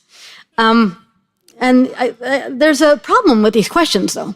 And it was a problem I didn't see at the time and didn't see until many years later with the gift of hindsight. And the problem is that these are all about his pleasure and enjoyment. There's nothing about whether I enjoyed myself. And many autistic people, we are people pleasers. We want to make others happy, whether that's parents or teachers. And certainly a lover would fall under that heading as well. And I was in love. And of course, I wanted to make the person I was in love with happy. That was all that mattered. I'm just remembering it. When I remember it, I remember everything I felt. Not just, and it's like I'm feeling it again. It's very painful and bittersweet. But so again, I didn't have, and I forgot to mention the other thing that I did in preparation for this momentous occasion, which was that I bought a University of Washington Huskies cheerleader uniform because he said he had a thing for cheerleaders. And so we started off the events of the night naked, and then partway through, he was having some trouble staying in the mood, if you will. And I said, close your eyes, I have a surprise for you. And I went to the closet and I put it on, and I lost my virginity in a University of Washington Huskies cheerleader uniform, which is weird, but that is what happened. So I thought, again, I had years of anticipation and writing erotic fiction. I thought that I was super, super prepared. And of course, you never are, certainly not for the emotional piece. And so what followed was kind of what you'd expect to follow, which was that about 6 months later, after we had intercourse 8 times, and I did count, he told me about a girlfriend that he'd forgotten to mention. And he was also sleeping with half the women in the city limits of Seattle. So all these other girls were calling his girlfriend to say how great he was in bed, but I was the jamoke who fell in love with him, the schnook, if you will, who fell in love with him. And so I was the easy target. And so his girlfriend proceeded to call me at all hours of the day and night, harassing me, threatened to kill me if I didn't leave town, wanted to know all kinds of details and information. And because he was so much of a coward, when I found this all out, it was online or on the phone. He never confronted me face to face. There was no face-to-face conversation. There still hasn't been one, almost 20 years later. And so he even wrote me an email saying, I think it was at her request, not that it matters, saying, your first time was the grossest thing I ever did. You were just a retarded whore that I effed. You meant nothing to me. Keep thinking that we had something. You're delusional. And I mentioned before that I had met him on a message board, and she went into his account on the message board and posted this email for everybody to read. So this private thing became an 11-page thread that everyone was commenting on, mostly to tell him what a jerk he was and how could he do this, and so on. And again, I came to learn from all this. There are 2 kinds of moving on, right? I didn't know that at the time. The first was that I sort of had no choice. He was ripped out of my life, and I was to never see him again. And I remember that I couldn't even look at the cheerleader uniform anymore. And I had also given him an engraved pen and a monogrammed journal, and he returned the journal and the pen to me in a box outside my building at 6 a.m., again, coward. And I took the pen and the journal and the uniform, and I went to the side of my apartment building, and I set them on fire. And it was this cathartic, spiritual moment, right up until the fire trucks came because the alarms went off. And I thought I was going to get evicted or go to jail or both, but luckily I didn't. But, I remember my best friend at the time said, come back to New York, just stay with me for a couple of days. And I remember sitting in the airport and, calling him one last time. And look, every time the phone would ring before that, I could still see the phone in my hand, my little Nokia flip phone with the blue screen. And I would answer it, hoping it was him saying he was picking me over her because, I was in love, like I said. And that last phone call in the airport, him saying, we're getting married, get the F out of our lives. Like, okay, good luck with that. But it was devastating. And, the thing of it is that, they write songs about heartbreak, right? There are movies about it. But the only way I could learn about what it was like to have my heart broken was to have my heart broken. And that was how I knew I could survive it. And it took me about 7 years, I would say, to move on from what he did. I don't think you ever necessarily get over something like that, but you do move on. And I knew I had moved on because I developed feelings for someone new, which I didn't think would be possible. And things ended up not working out with that guy, but I was still okay afterward, which I also didn't think would be possible. And so it's funny how these things can sometimes have an epilogue, right? A few years ago, I was in New Orleans for an autism conference, and I'd learned through the grapevine that he wasn't living in Seattle anymore. He was living in New Orleans, and he was working at a bar 3 blocks away from where I was staying for the conference. And I was still chasing this idea of closure. You know, we have this notion of what closure is. It's that big face-to-face confrontation. And I thought that I still needed that. And so against my better judgment, I walked to the bar one day, and I go in and I see somebody from behind and looks like him, and it wasn't him. And I said, "Is Jonathan working today?" And he wasn't working that day. And in that moment, I had a rush of emotions flood over me. I felt happiness, sadness, relief, anguish, joy. And I knew with absolute perfect clarity that I had to go to that bar to know that I didn't have to go to that bar, that there was nothing that I could ever get from him. I remember, even a few months after the harassment from his girlfriend finally ended, he sent me a message online saying, "Sorry for ruining your life." And I'd felt a lot of things up to that point. I'd felt sadness, I felt heartbreak.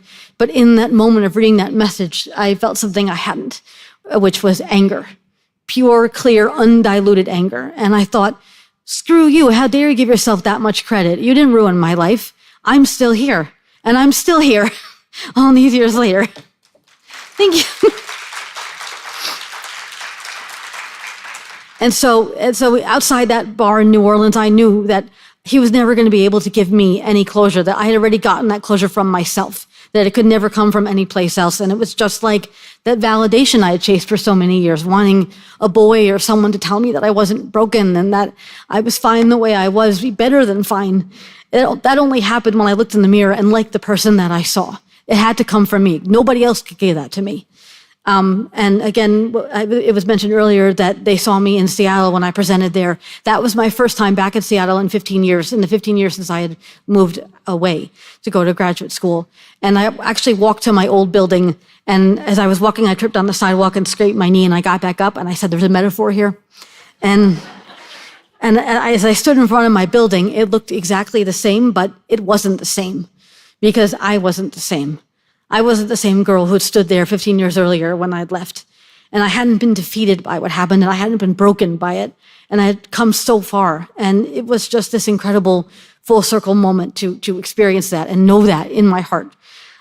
So I just wish it hadn't come at quite such a high price, but yes, these things often do, So in thinking about all this, thinking about the things that I went through, of course, the question that I sought to answer when I went off to graduate school and since then is, how can we help autistic people learn dating and sexuality skills? Well, sad for me that when I started grad school in 2007, there was almost nothing in the research literature about dating and sexuality. Now there is starting to be much more, which is wonderful.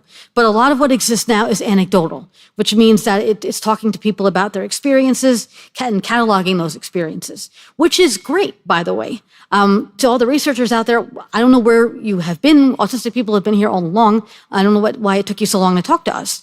But there's still not much when it comes to teaching skills. Quantitative research is still kind of missing in that vein.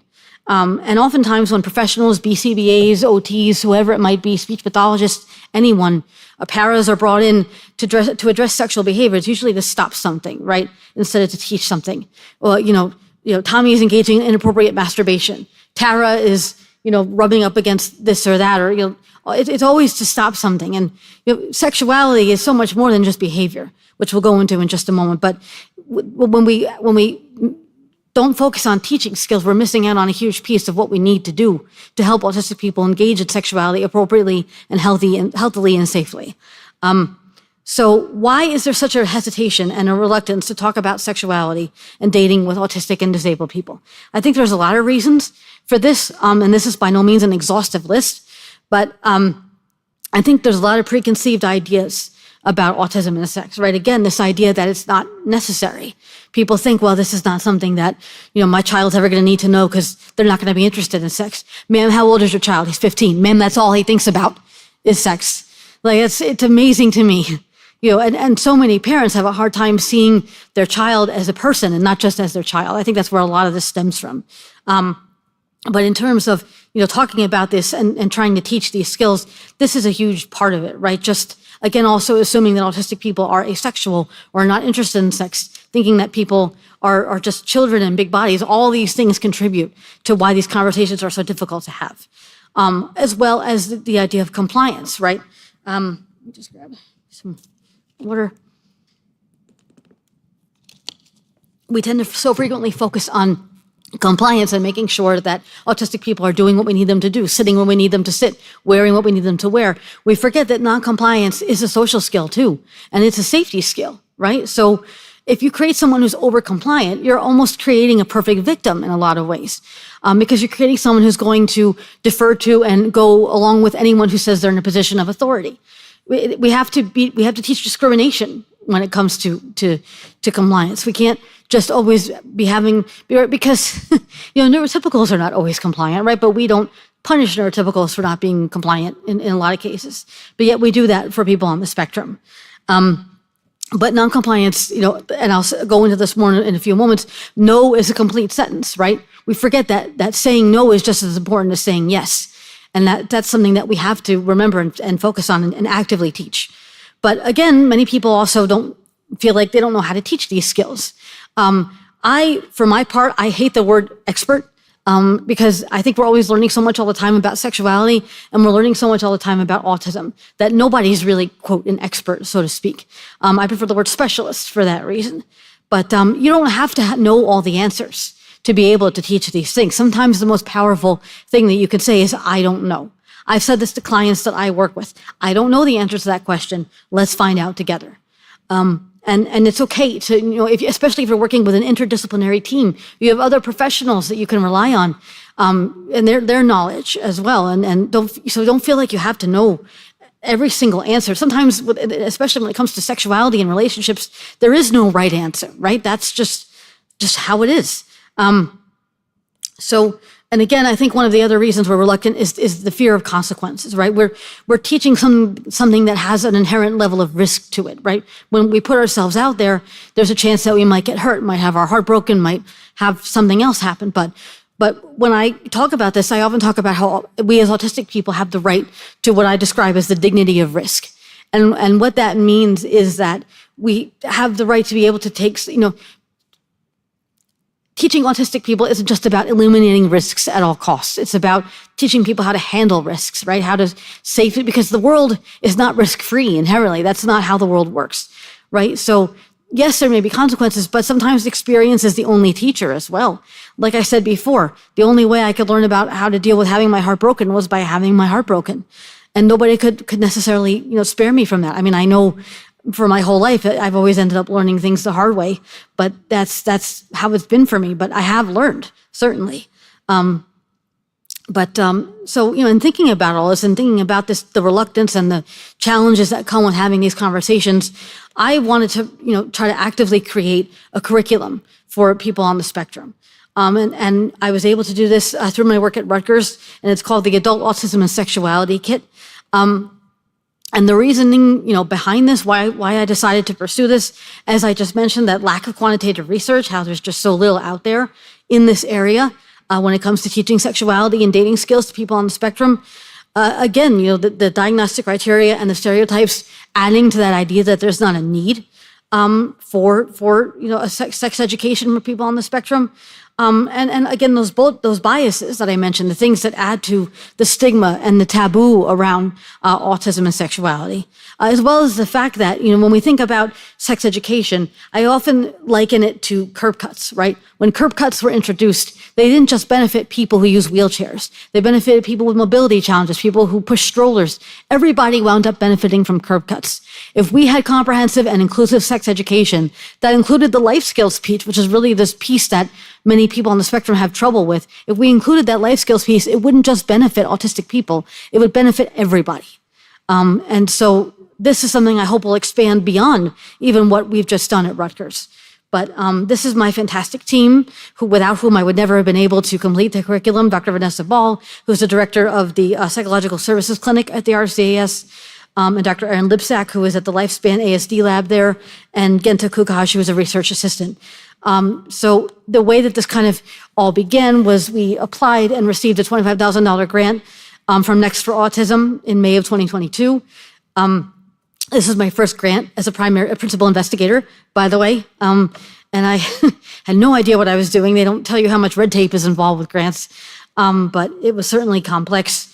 And we began by reviewing a curriculum called ANSWER, ANSWER is the oldest sex education curriculum in the country. It's housed at Rutgers. And so there's a lot of existing material that we decided to look into and look at how we could modify that for our autistic participants. We also conducted stakeholder interviews. A lot of these, we kind of used the National Sexuality Education Standards as a basis for some of what we were conducting, looking at the 7 main content areas and asking the stakeholders to rank the areas they felt were most important for autistic people. The stakeholders were mainly autistic adults, but we also interviewed a few parents of adults on the spectrum. We interviewed a non-speaking adult on the spectrum also. And so in continuing the process of putting together the curriculum, we were modifying those existing lesson plans, as I said, the ones that were already in existence, and then creating original content. So Genta would help us create original characters around whom we modeled much of the dialogue in the curriculum, having scenarios for them, seeing what that would look like.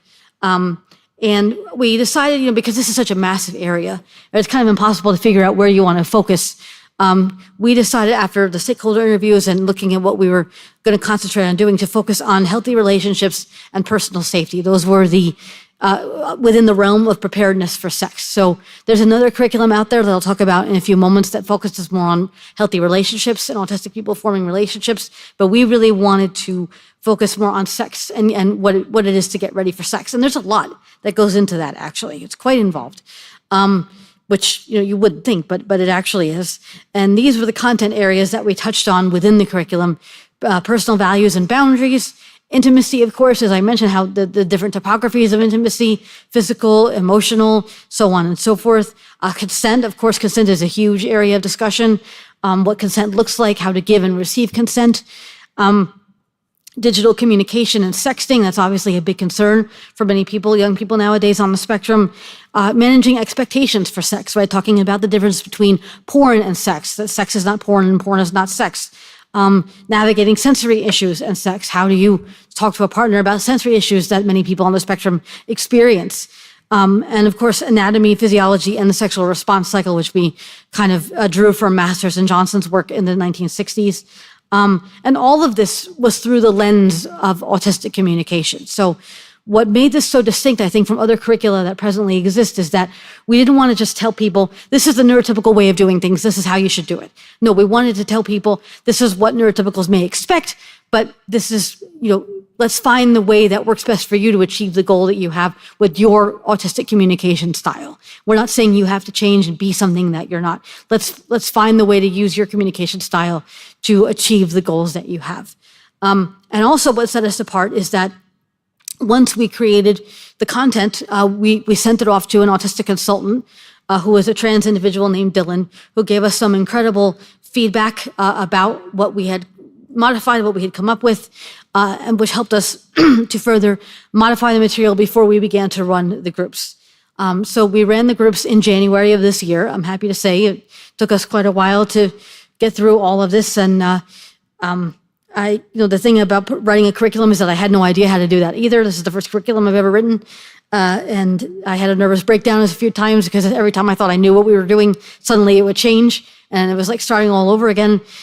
Don't do grants. If anybody out there, grants are a pain. Don't even bother. No, I mean, if you could do it, do it. But I mean, just make sure you have a good team helping out, because that's what made all the difference for me, certainly. And so the groups, instead of, we were originally looking at an 8-week program, but because of time constraints within the grant, we had 2 groups that were 4 hours each. And the groups wound up being run virtually. Again, we were going to run them in person, but the weather decided to be funny like it was here today, and it snowed, and so we wound up running the groups virtually instead of in person, which actually worked out because it let us know that we could run this with other people in other parts of the country or the world. It makes it more accessible to more autistic people and disabled people as well. And the groups were co-facilitated by me and Erin, who you saw previously, with Vanessa and Genta as what we call flight attendants. So we were kind of the pilots, and they were there for any logistical issues, anything that anybody needed assistance with outside of just running the content. And so, we had, we had, I think, 7 participants altogether. There was one number in the one group and then a different number of people in the other group, because some people could make it to the one and some people couldn't make it to the other, but that was about how many we had. Regrettably, we only had male participants, which is kind of interesting. All of us are women and we're teaching this to autistic men. I would love to have more women on the spectrum, obviously, as part of this in the future. Following the group, we conducted a feedback survey for all the participants to share their experience of the group and any feedback they had about the implementation, the content, the pacing, anything that they wanted to share with us. And we got some great feedback in that regard. That was an online survey. And then we had a few follow-up meetings for any interested participants, anyone who wanted to meet further with me and Erin. We would meet with them on Zoom to discuss any other additional issues that may have arisen during the groups. So in thinking about the future directions of the curriculum, I'm hopeful, again, we had time constraints. Grants have, unfortunately, only a certain period of time that you have to conduct them. And I would love to continue running the curriculum in groups with CSP students at Rutgers. I think that there's a great potential to see it continue on. Also, something that we had hoped to do that we didn't get to do by the end of the grant period was to publish the curriculum and disseminate it to professionals in the field and then hopefully the public. So that's something that I'd like to look at, is packaging it a bit more and making this something that can be consumed and used by the public. And then again, this is meant to be a foundation, right? That's the whole thing about this curriculum, is that it's not meant to be like the encyclopedias in the old days that sit on the shelf collecting dust. We want this to be a living document that continues to be informed by the population that we're serving. So what the hope is to continue adding on to this over time and to continue to meet the needs of autistic individuals. So in thinking about all this and thinking about the work that we were able to do, and then thinking about what you hope to take home from here, what can you do to change this conversation, right? What can you do to improve discussions about autism and sexuality in the place where you work, in the place where you live, and with the people you support? So again, thinking about, how can professionals of any discipline, wherever you come from, improve these conversations? Well, again, something that, often I see come up, like I said before, about how professionals are often called in when something's already happened. We need to be proactive, right, instead of reactive. All too often we wait until something happens. We don't do that with anything else. We don't say, okay, I'm going to wait until Tommy gets hit by a car and then I'll teach him how to cross the street safely. No, you teach the kid how to cross the street before he gets hit by a car. But in this area, we wait until somebody's been traumatized in some way. We wait until someone has, been perhaps, assaulted or harmed in some way. And of course, very often people on the spectrum are overwhelmingly the victims of sexual abuse, but also autistic people can be perpetrators of sexual abuse, unwittingly, frequently. Many people on the spectrum end up in the criminal justice system as a result, labeled as sex offenders as a result, perhaps when no offense was certainly intended. And the law doesn't make a distinction. The law doesn't care if you're autistic. You break the law, you go to jail, and that's it. And so, there's no reason that we should be waiting until someone ends up hurt, either physically or emotionally. So if we're more proactive, if we take the initiative and say we need to talk about these things now before something happens, that I think will improve the outcomes for the individuals we support dramatically. As well as reframing ideas about sexuality. Right? Again, when we talk about sexuality from a behavior analytic perspective, we think about behaviors and behaviors to decrease or increase, but we forget that sexuality is also a facet of human expression, right? It's a part of who someone is. There's a person attached to those behaviors.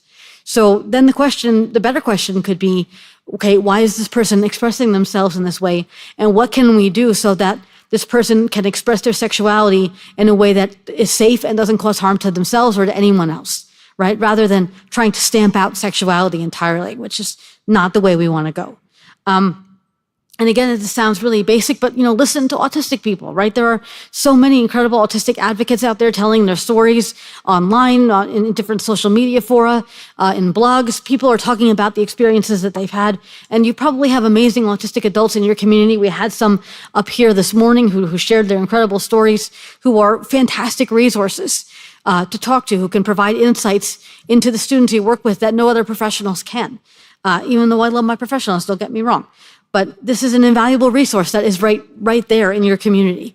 And of course, if you are going to engage with, autistic individuals, be mindful of the fact that there's a lot of emotional labor that is undertaken in talking about these things. It's not always easy to be sharing our traumas freely and with you, as I did today. So make sure that you compensate people fairly for their time and emotional labor as well, and their expertise.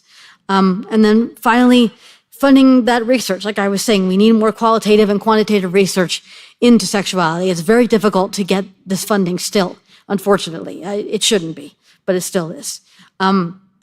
And so a couple strategies for, I have a few for parents and professionals, and then we'll go into, separate one for each. Creating boundaries, right? This is something that people ask me, when can you start? And I always say earlier than you think. Because when we talk about sex and sexuality, and we're talking about children, we're talking about things like bodily autonomy. We're talking about who can touch you, who can't touch you, right? All too often, we take a kid to grandma's house to say, okay, give grandma a kiss. I don't want to kiss grandma. Too bad you have to kiss grandma. And what that tells somebody, even from a young age, is that their boundaries don't matter, and that their body doesn't belong to them, right? It may seem like I'm making a mountain out of a molehill, but it's really not. Because then when you get to the future and you have situations with relationships, somebody will think, well, I don't really want to have sex with this guy, but it doesn't matter what I want. I'll just go ahead and have sex with him anyway, even though I really don't want to.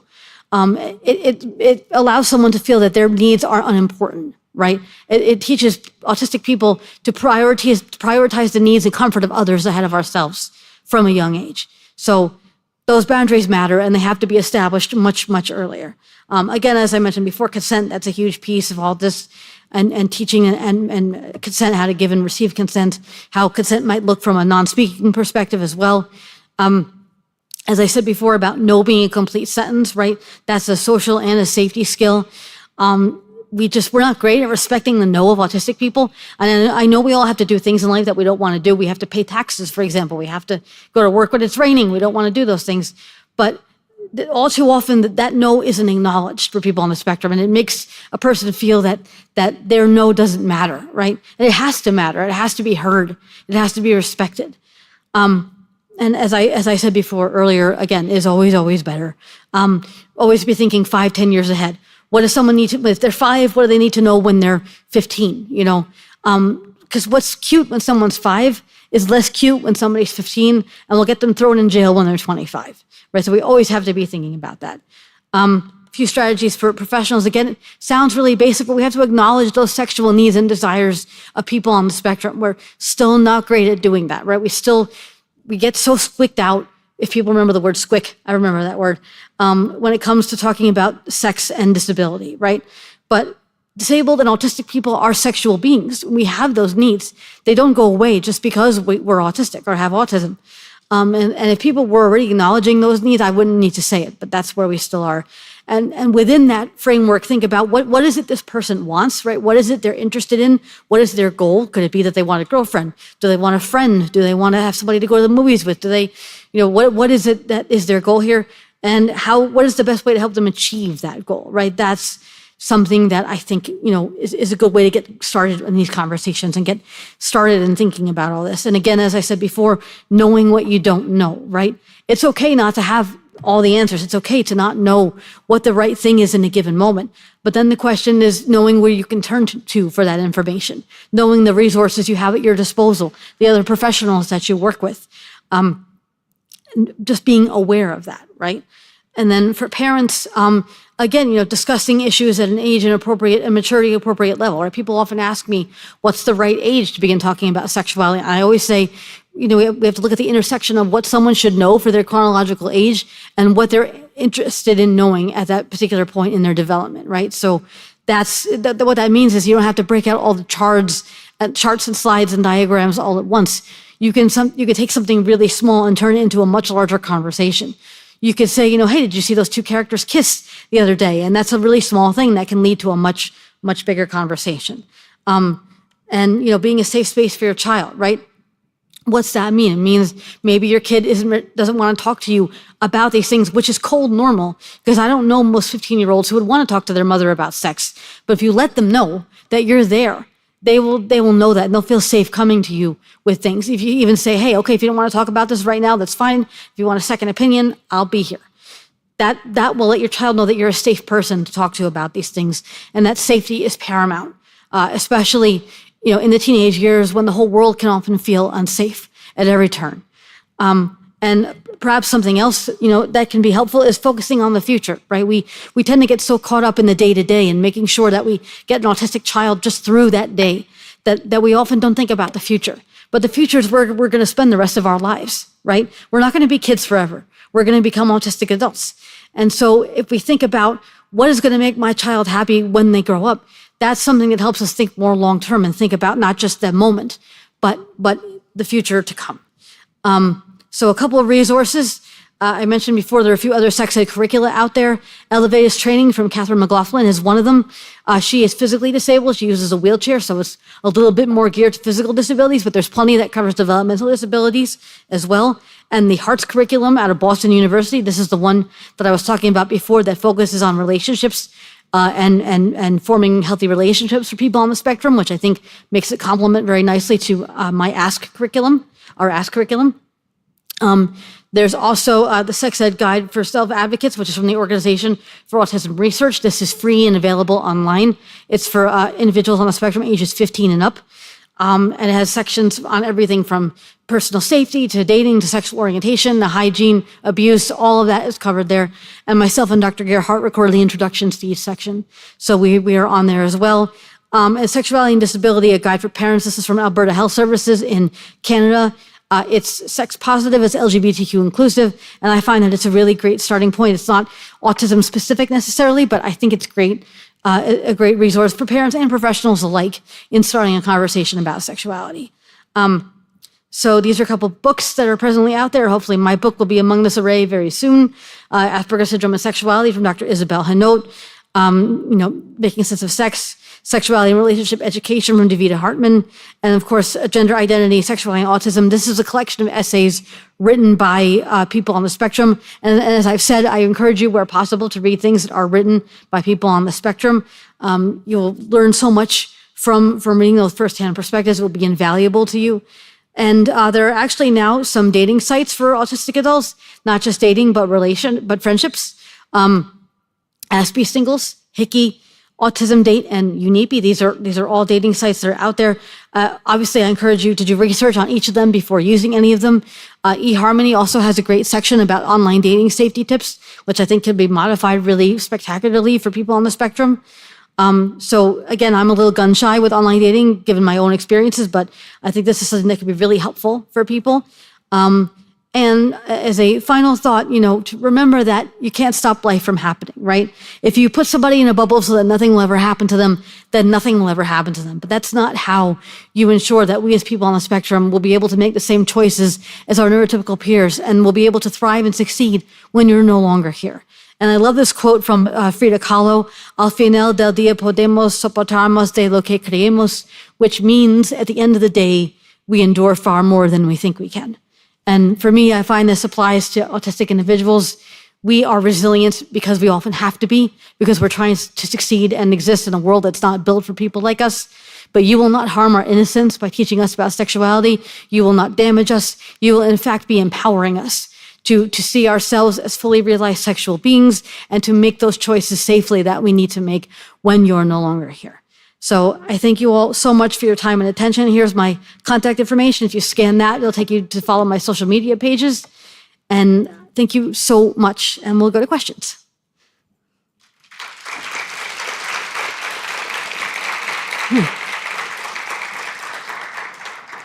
Are there any questions from anyone in the room before we go to the Slido? Any hands? I have no filter that I'm aware of, so you can ask anything. It doesn't bother me. Oh.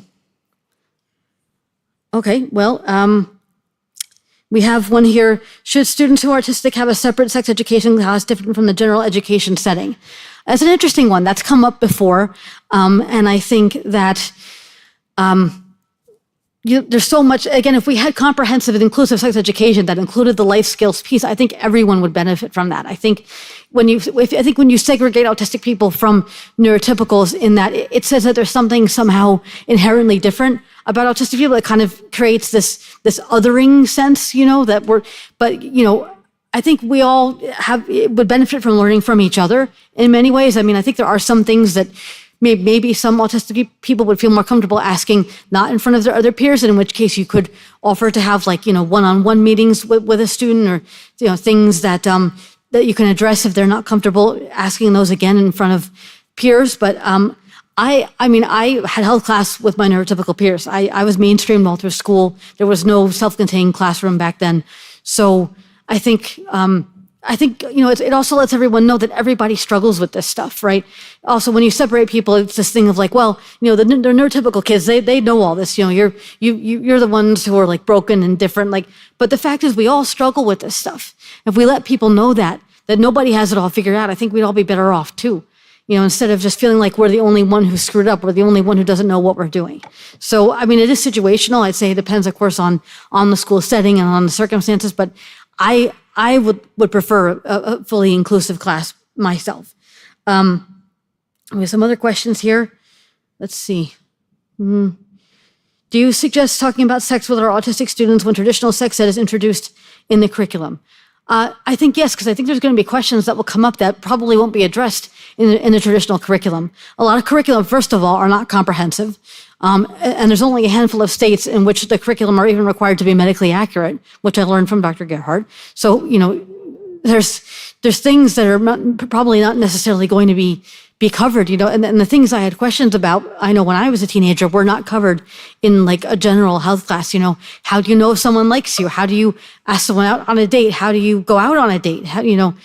All those things were all missing. And then those social pieces, right? So I think you can have kind of a complementary sex education alongside whatever's being taught in the general sex ed class. Look at where the gaps are, right? Look at what might not be touched on there, because a lot of times the general sex ed class just covers anatomy, right? Biology, pregnancy, STIs, things like that. But all those other pieces are often missing. So I think both is great. And thank you for that question.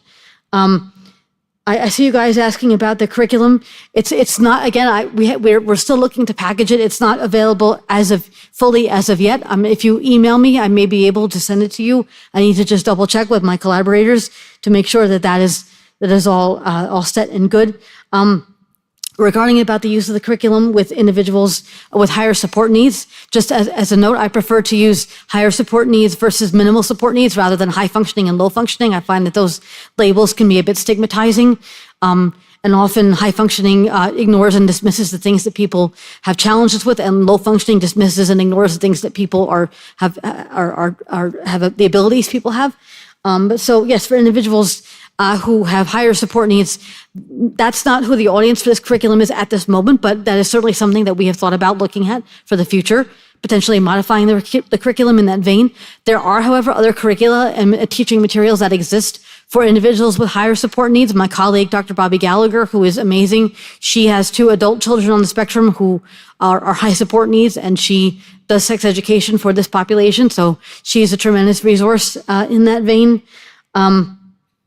Let's see, we have, how do we know if the person has cognitive function to give consent, right? Well, again, consent, to my mind, isn't just a matter of cognitive functioning. I know that is a piece of it, but consent kind of comes down to like giving somebody a choice, right? It's yes or no. And if we can conduct preference assessments, right? If we can ask somebody, do you want M&Ms or do you want Skittles? We can ask someone, do you want to kiss or do you not want to kiss someone? Like it's kind of the next step up, I feel, on the ladder. It's, the educational piece that's often missing. Like sometimes we don't know what someone's background is, if they might understand, for example, what does it mean to do these particular sexual acts, or what does it mean to kiss someone as a French kiss? What does that entail? Right? That's a whole other separate piece. But I think consent is possible for everyone, or assent, as we would say. Assent is also often used with people who are non-speaking or people who may have intellectual disabilities. There are ways of obtaining that with people from those populations that are not just verbal means of consent, right? So that's starting to happen a lot more now. We're seeing that a lot in the research literature. And I think it's so important. It's absolutely vital. And thank you for asking that question. I don't know if we have any other. I teach a health and safety class for our middle school instructional program. What curriculum or topics would you recommend regarding puberty, sex ed, relationships? In terms of topics, I mean, for middle school, forgive my bluntness, but the biggest one would be how not to be an asshole, because middle school kids are rotten. It's just all the hormones are surging like crazy, and everybody is just, that's when the cliques really start to harden and form, and people really, it becomes a totally different thing in middle school. So I'd say just like letting people be like making sure kids are aware of the importance of empathy, compassion, being kind to others, knowing that other people are struggling just as much with stuff, that nobody has it all together, right? If we take away this idea that everybody's supposed to have it all together by a certain age, especially. That's what people think. Oh, I have to know all this by the time I'm 17. I have to know where I'm going to college, what I'm going to do with the rest of my life, who I'm going to marry. No. Like, there's people in their 40s and 50s and 60s who don't know what they want to be when they grow up. You don't have to know all that in middle school, and you don't have to hold it and feel insecure among other people, for making them feel like they don't know, right? So just like, again, it sounds like, but teaching middle school kids how to be human, basically, because kids tend to kind of forget it sometimes at that age. It's so they become little gremlins for some reason. I don't know why. Someone threw water on them after midnight, I guess. But anyway, that would be something, yeah. But of course, and then all the other pieces, definitely, sexting is a huge one. Digital communications, those are huge things. The difference between deepfake porns and reality, because that's a huge problem right now, deepfake stuff. There's just so much. There's like a million things, but thank you for that question, and I'm out of time, so thank you all so much for your attention. I really appreciate it.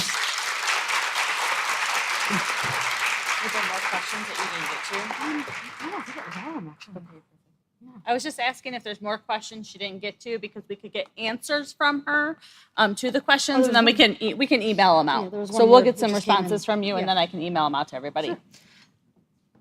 Sex ed, important. We go out into schools and we do program evaluations. And one of the big things that we ask is, how do you teach puberty? How do you teach navigating social relationships?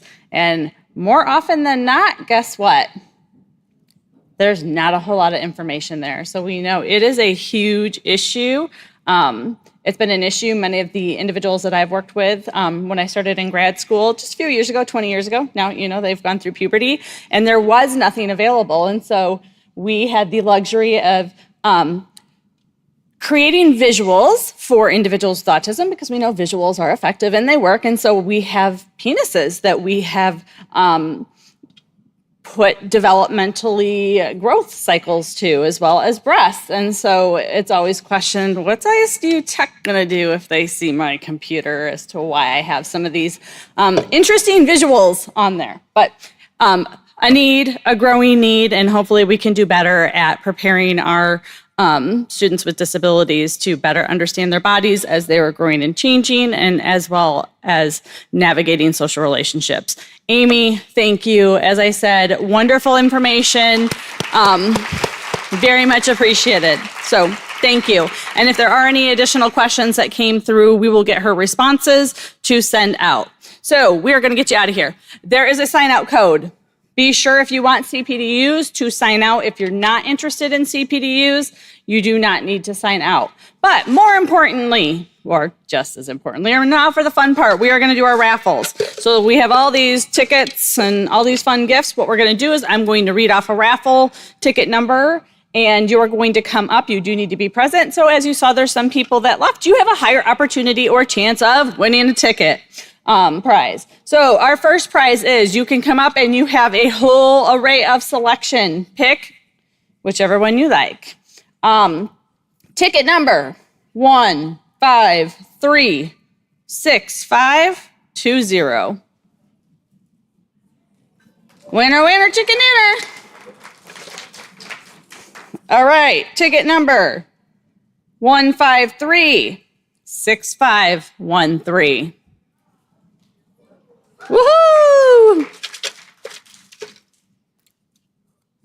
I know, so many. Ticket number 1536468. Woohoo!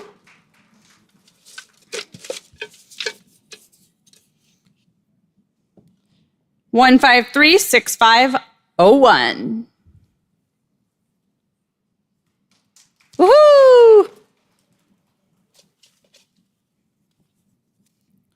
153-6517. Get it. 153-6492. Yay! Come get it, Kathy. 153-6509. How many more do I have? Okay, 4 more. 153-6472.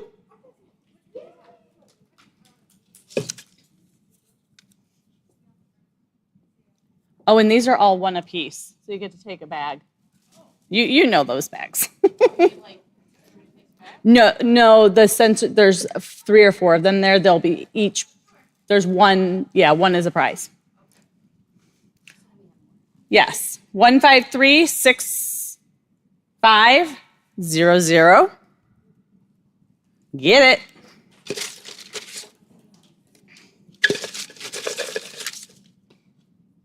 153-6524.